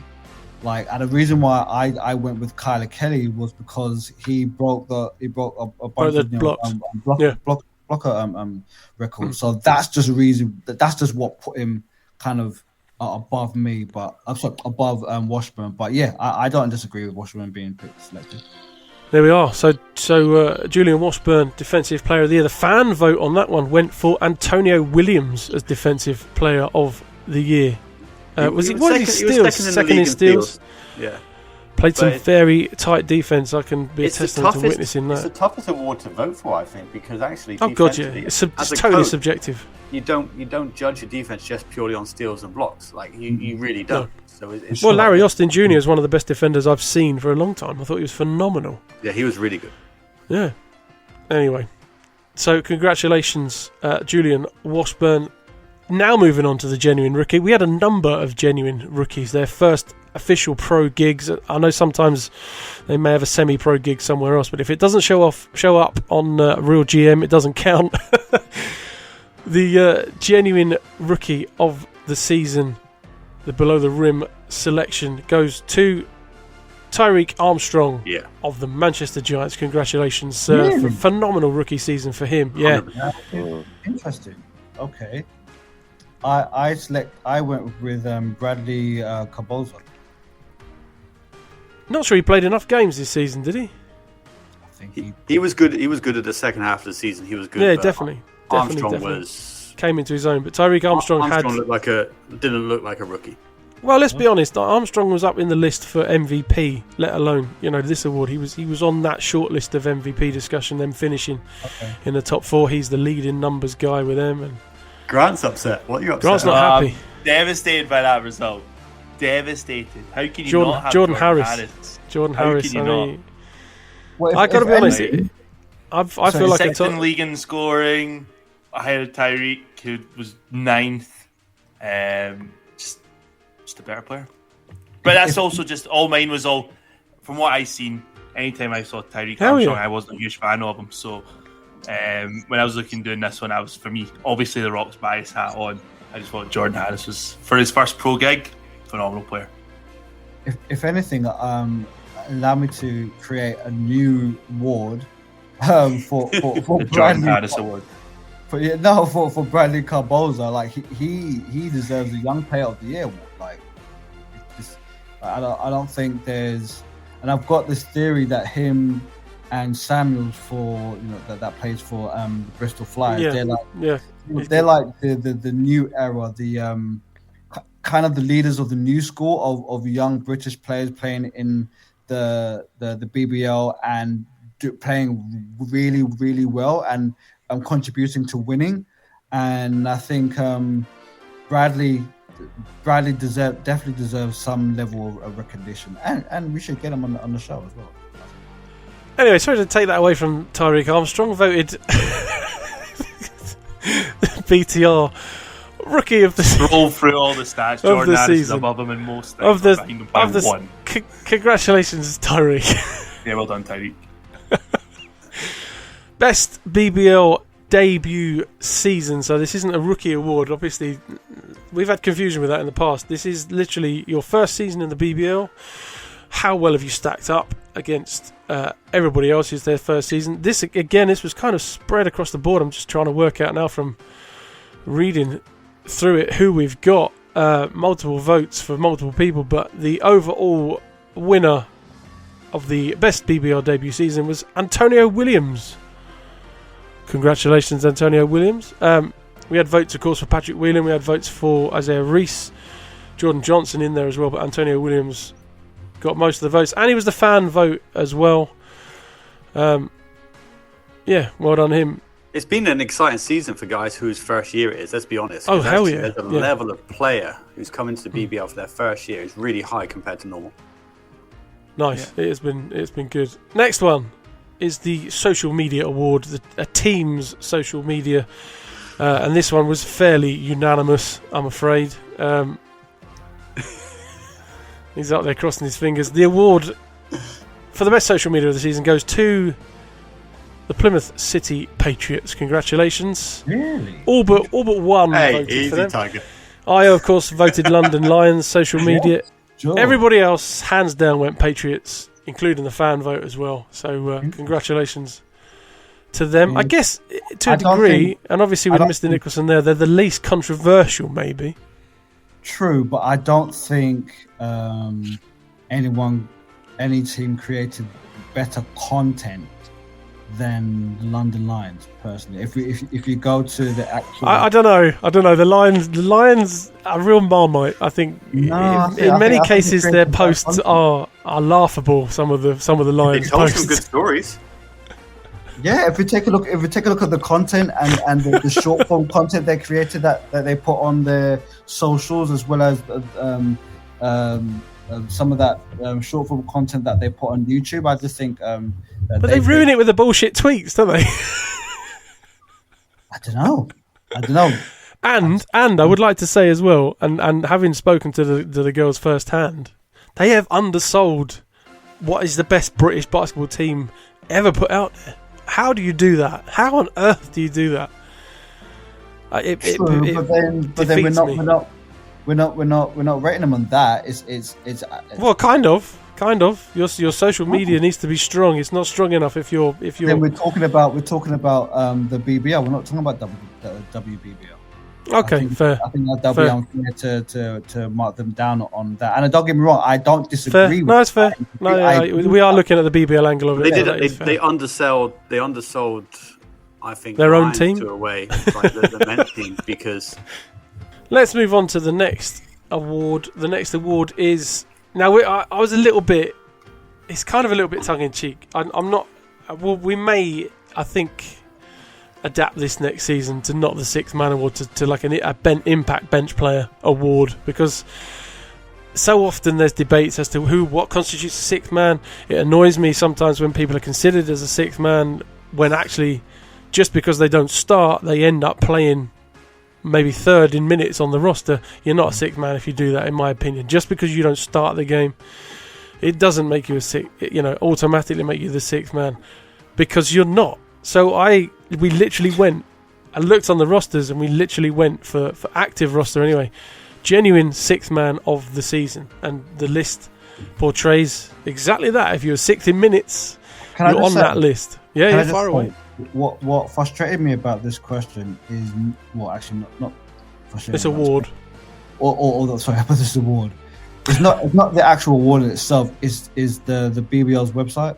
Like it's so difficult to really zero in and drill down on the different particular stats and things like that on their website. So it kind of makes it really, really difficult to kind of find out who really is the sixth person of the year, sixth man of the year, and who contributed to winning and who contributed to impact, because like. Again, it's just they don't have like plus minus on there. It's really difficult. I don't know. I just found it really, very difficult. So for me, I just felt like I went with a player that I felt provided the best impact on the team that won the most off the bench. You and Mo, yeah. I went with Mo. But again, he wasn't. This is why we went literal six man. Next season it'll be impact player off the bench. But anyway, the winner of, and I quite like this as well, because having seen him play and his impact on the team was was a little bit overshadowed in many ways. The genuine sixth man of the year for Below the Rim is Djibril Adekoya for the Leicester Riders. I was stuck between him and Kimball McKenzie. Yeah, well, Kimball McKenzie wasn't sixth, so you can't have him. Elvisi Dusha was popular with the fans. The fans chose Elvisi Dusha as genuine sixth man coming off the bench and playing sixth in minutes for the Patriots. See if he just took out the full Patriots team. Can we just get a real sense of everyone else? Hey, look, every fan had the opportunity to vote. Hilarious, by the way. Well, this is true. Fan had the opportunity. I know, brilliant. It's good. Excellent. I'll be honest. A lot of neutral or so-called neutral fans over here. went for Antonio Williams in a lot of the stats. I'm talking my shit. Absolutely. That too I agree with. Let's move on. With people talking their shit. I love it. Let's go. Human Highlight Reel Award. Justin Gordon won it last season, of course, and appeared numerous times in the BBL top 10 plays. This time, the award fairly close. I think there's a lot of different votes across the board, but this guy has. I think he's. If you go through the top 10 plays of the week, I believe it feels like he's topping the 10 plays of the week 90% of the time throughout the season. And my man Grant Young will be happy. And it is Jordan Harris from the Glasgow Rocks. Congratulations, Jordan Harris. And I think it's well deserved. That dude is the best in-game dunker. He was robbed in the dunk contest, although he didn't make his penultimate dunk. If he'd have made that would have been a hell of a final, because the guy is unreal. He is a highlight reel. I voted for him, as you might guess. But he's the human highlight reel. Fans' choice. Anyone want to guess? Antonio Williams? Antonio Williams gets the fans' vote for the human highlight reel award. Though. He could really fly. He's shorter than me considerably. He's like six, I don't know what he's listed at, but he barely makes 6 foot, and the dude can throw it down. But yeah, we had some votes across the board on that one. But Jordan Harris coming out. There's some good dunks this season. On top. But my only thing with that and we're looking at highlight plays specifically. And I swear to God, if you go back and look through the top 10 plays of the week, and I'm very sad, there is a playlist of it on the Hoops Fix, and I will very often, if I'm at home doing not a lot, just press play on that playlist and watch it roll through, because some of the plays are phenomenal. Duke Shelton appeared in that more times than I remember at the beginning of the season as well. He was phenomenal. Yeah, but Jordan Harris's plays are just... See, the top 10 for the season, close. There wasn't enough Jordan Harris, and he was at least 4 of them. Well, yeah, but isn't that the Buzz guys, and they only chose Sky? Yeah, they only chose Sky Games, yeah. Which is a shame. And I shall I say this? Yeah, fuck it. IOZ, I'm going to talk my shit. Apparently that's because certain people don't like competition of other commentators appearing on that slot. Boom, I said it. Let's move on. Let's move on to the next award. You can elaborate. I can't, because it would be a legal minefield if I elaborated on that. That is pure rumour and speculation. But that's what we're led to believe. Anyway, the owner/team of the season award. I was going to say votes across the board, but it weren't votes across the board for this. I Am a Man went for the Riders. One of the best winning records we've had in terms of league performances. Top 3 behind my Worthing Bears of 93 and behind Kingston Kings, greatest team of all time. Is this team of the season or owner of the season? Team and owner, it's both. It's the same. It's a slash award, owner/team of the season, and the award hands down goes to Carl Heslop and the Plymouth City Patriots. Congratulations to them. And I think Riders did the treble, and that is a phenomenal achievement. It's not the quadruple, which for me puts you in the pantheon of greatest teams of all time. I think you could split that award. But the treble is phenomenal. Pipe down, Nicholson. What you've got in Plymouth And I would have thought Mr. Nicholson would be on board with it. What you've got in Plymouth is a situation, a narrative, which we need more of in the BBL. We need more narratives. We need people, we need fans to believe that it's okay to be passionate about your team and it's okay to give a shit. What you have in Plymouth is a narrative where you don't have a team. There is no team. It's announced that the Raiders are gone. They will not be coming back. Evidently, the Pavilions made it very difficult financially. From what we're led to believe, and it looked like that was it. Basketball in Plymouth is done. There is going to be nothing. And then, in literally the final hour, we're talking weeks until pre-season begins. We're talking weeks until the Cup Summer League, as I like to call it, the BBL Summer League Cup begins. The league, the group stages of that begins. And hell, there's going to be a team in Plymouth. We don't know what shape it's going to take. We don't know how the finances are going to work. We don't know what sort of team roster that's going to be put in there. It happens. The team is there. A roster is put together on a shoestring budget. Let's not piss around. There's no overseas players because at that stage they were not warranted. It's too early of a situation in that team's fledgling existence. And they are in the league. They're in the cup. They're in the league. It's tough. It is tough. They are fighting for everything they can get. That team defensively actually was fairly good. They kept teams to low scores. Offensively, they struggled. There's no big names on that team. There's no disrespect to the players on that team. They fought for everything they got, and they bless them, didn't get a lot in the early stages. They managed to sort out the overseas issue and bring in players in.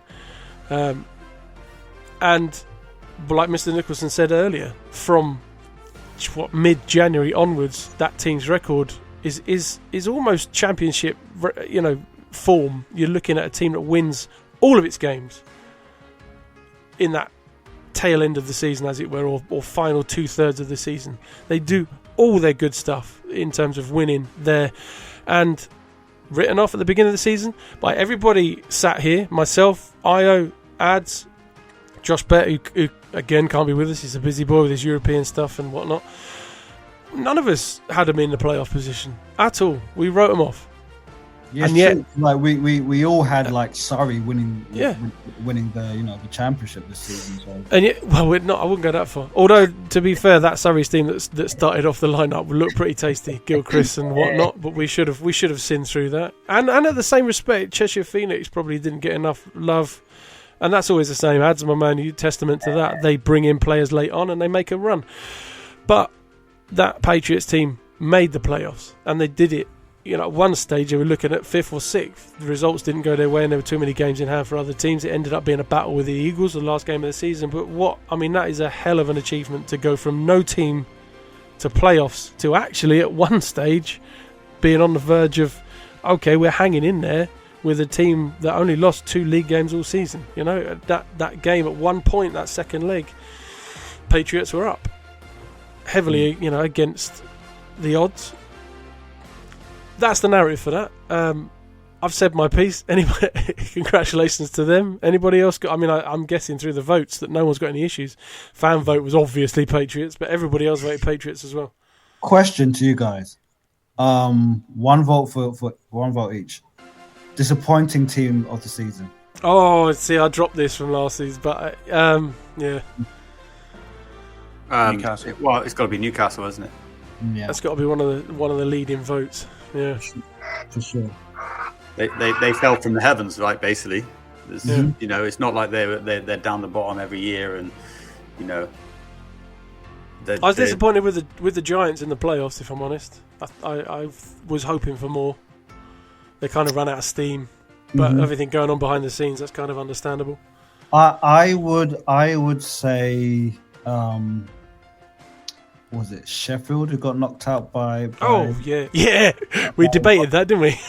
Yeah, I put on Twitter, again, shooting at everyone. I don't give a fuck, you know me. I said you need to. The fact that Sheffield got knocked out by 7th seed needs to be is a conversation that everyone's too scared to have. Basically, paraphrasing my own tweet, and people try to get at me. Oh well, this that. I don't care. I just don't care. They got knocked out by a 7th seed. Now, Grant, don't get me wrong. I know you're gonna come at me with some stuff. I get it. But I'm talking about stature and what you expect, and the matchups, and the top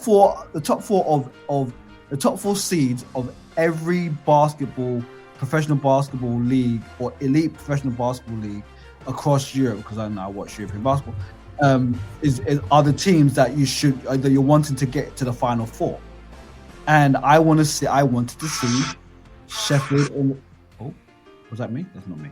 I wanted to see Sheffield in the Final Four, just for matchup reasons, just for narratives and things like that.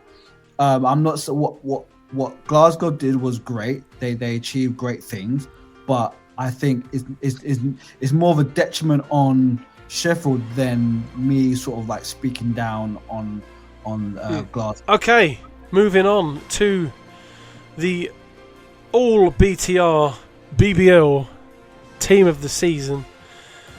We had some. I mean, fan-wise, actually, it wasn't dominated by. I'm lying. Of course, it's dominated by the Patriots. I'll read that out in a minute. But the BTR team of the season, the three small positions, if you like, or what she was backcourt.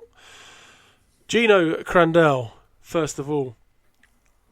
Antonio Reese, next in the lineup, followed by. Oh, hang on, just checking through the last. Patrick Whelan gets the nod as well.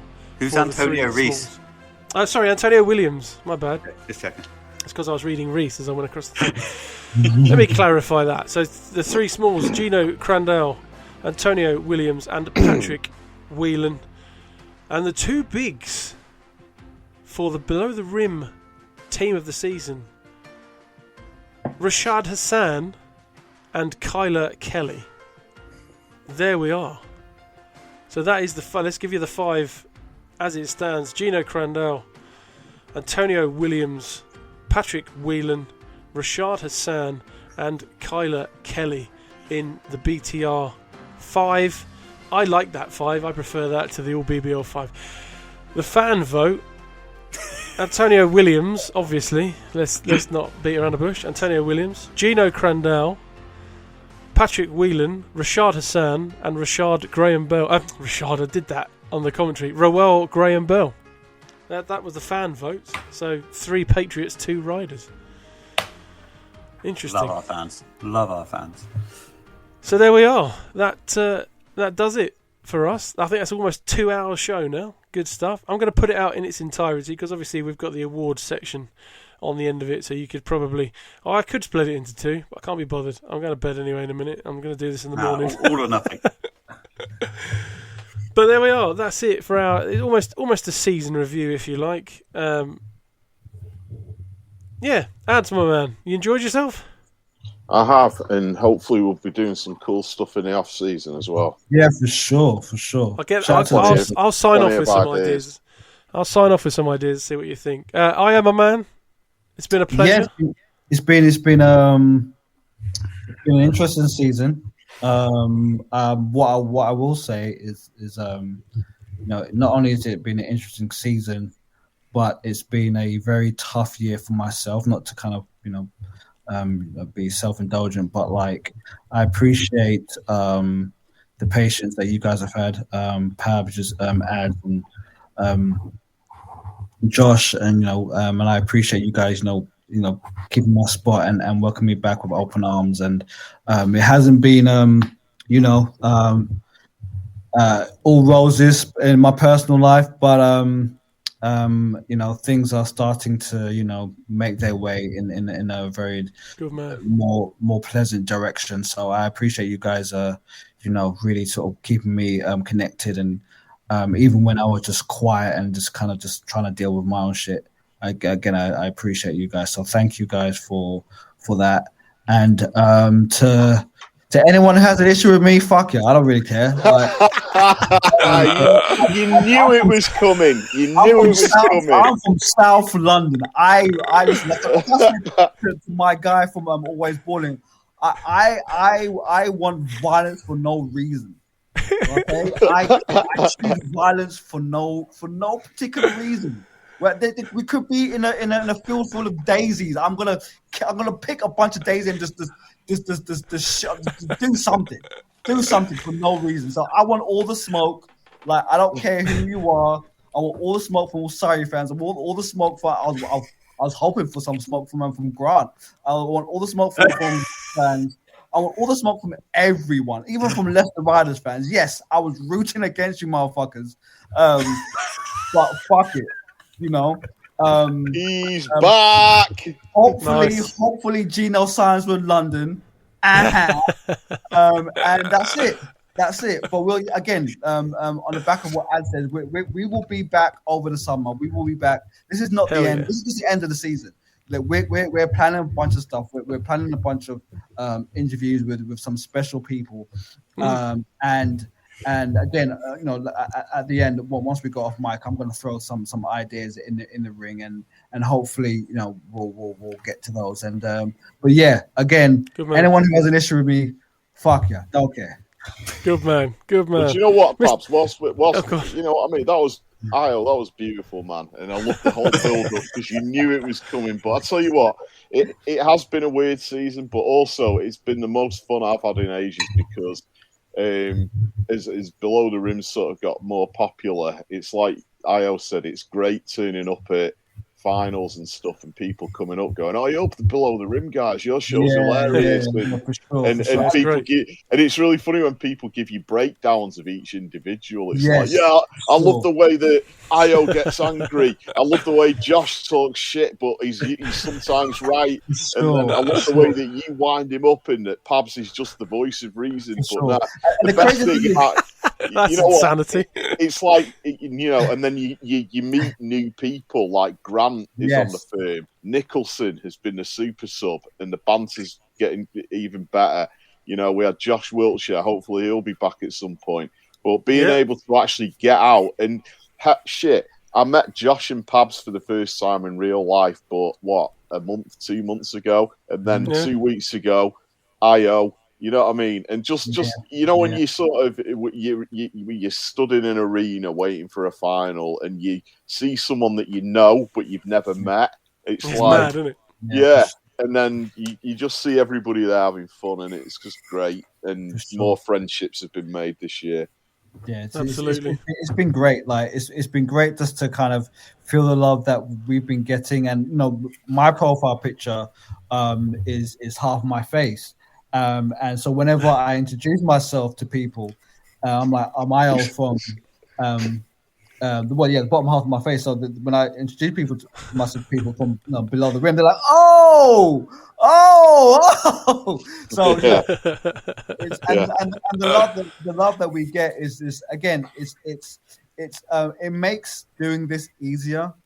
It is not as much of an arduous thing on me as it is on Pabz, you know, and Az and things like that. So, like, it is, you know, because you guys are, you know, go through the rigmarole of putting this really together. So I appreciate you guys and but like, you know, we the love that we get makes it all easier, makes it all sort of worthwhile. So again, it's been great to fans.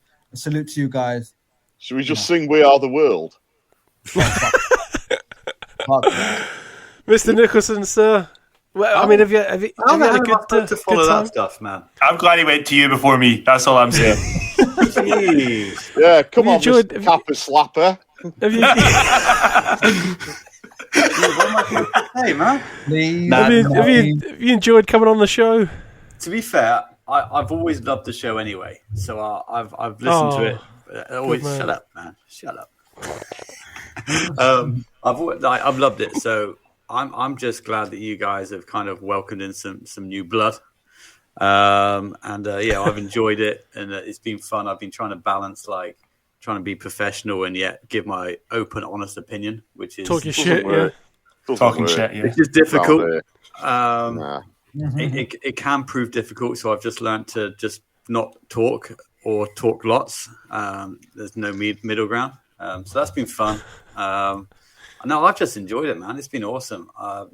3 weeks before the season, and shit, I didn't even have a job or a club to work for. Yeah. So, now I'm involved in all this stuff. It's great. I love it.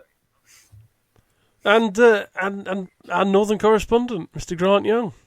What an honour to be called that by a northern correspondent. Absolutely. That guy's amazing. Like, thanks for inviting me on, and thanks for re-inviting me on again and again. It's been great fun. Good to again meet people like Paul. You're in the group chat now, bro. That's it. Hey, that's it confirmed. Oh, don't tell Paul. Is that what he's in the right, text? Paul's not in the group chat. Paul's part of a team. I can't talk shit about him if he's in there. Yeah, that's a good point. But no, guys, love it. Thanks very much for having me and all that. Brilliant. Pleasure. Well, as mentioned, go on. Can I part of your team, Paul? Can I officially invite all of the below the rim guys to a game next season to set up a below the rim table? Well, this is what absolutely. Listen, You paying for my travel?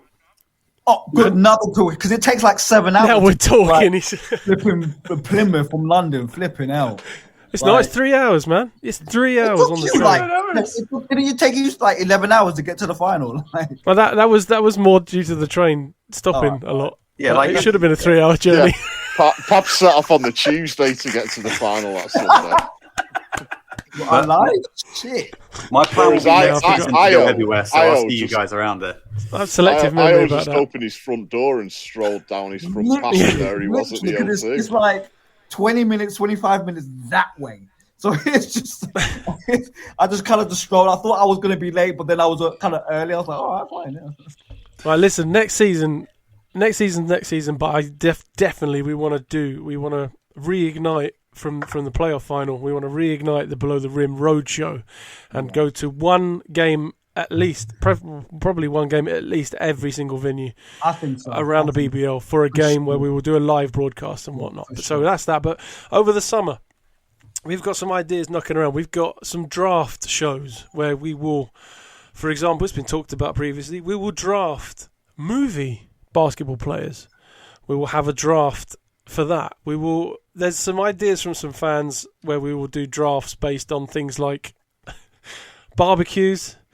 You would draft the perfect barbecue, drafting things like sweets, all sorts of stuff like that. We'll see how that rolls, but definitely the we've talked about a lot is the draft where we draft movie players, Jesus Shuttleworth, Neon Bordeaux alike. Go on, Aya. And we definitely want to speak to, have real conversations with some real people in man, definitely we'll get some interviews. Yeah.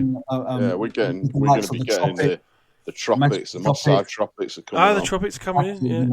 Also, I would again throw an idea out there. I really would love us to sit down with Bradley Carbosa and Samuels from Bristol Flyers, just to kind of see how, their mindset of this last season being, in my opinion, the leaders of the new school of young British players in the league.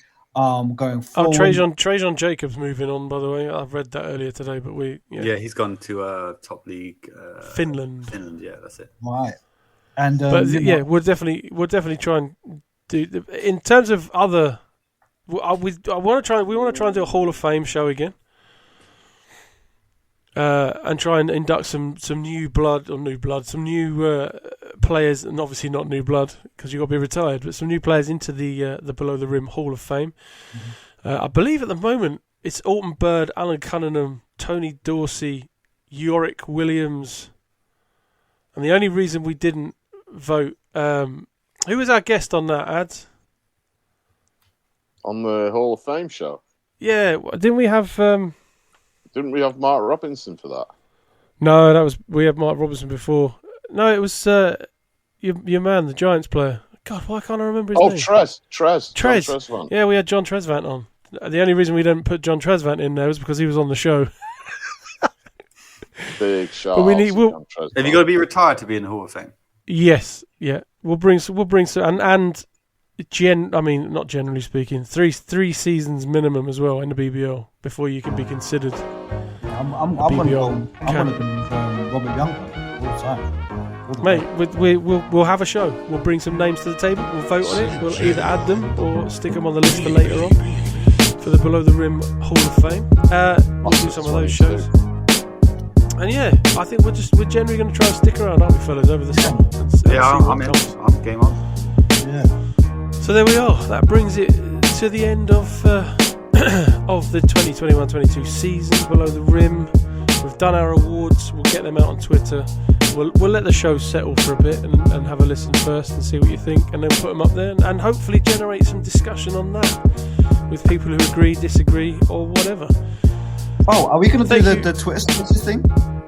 The what? Sorry. The Twitter Spaces?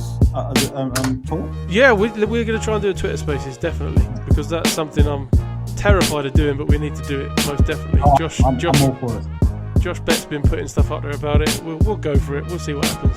I'm all for it. But thank you for listening this season. Thank you for being a part of it. Thank you guys for coming on week in, week out and giving me your time for that. Makes it a lot easier to do. And like you said, any fan who's ever come up to us at a game, at the final, or at the final, whatever, and just said, thank you.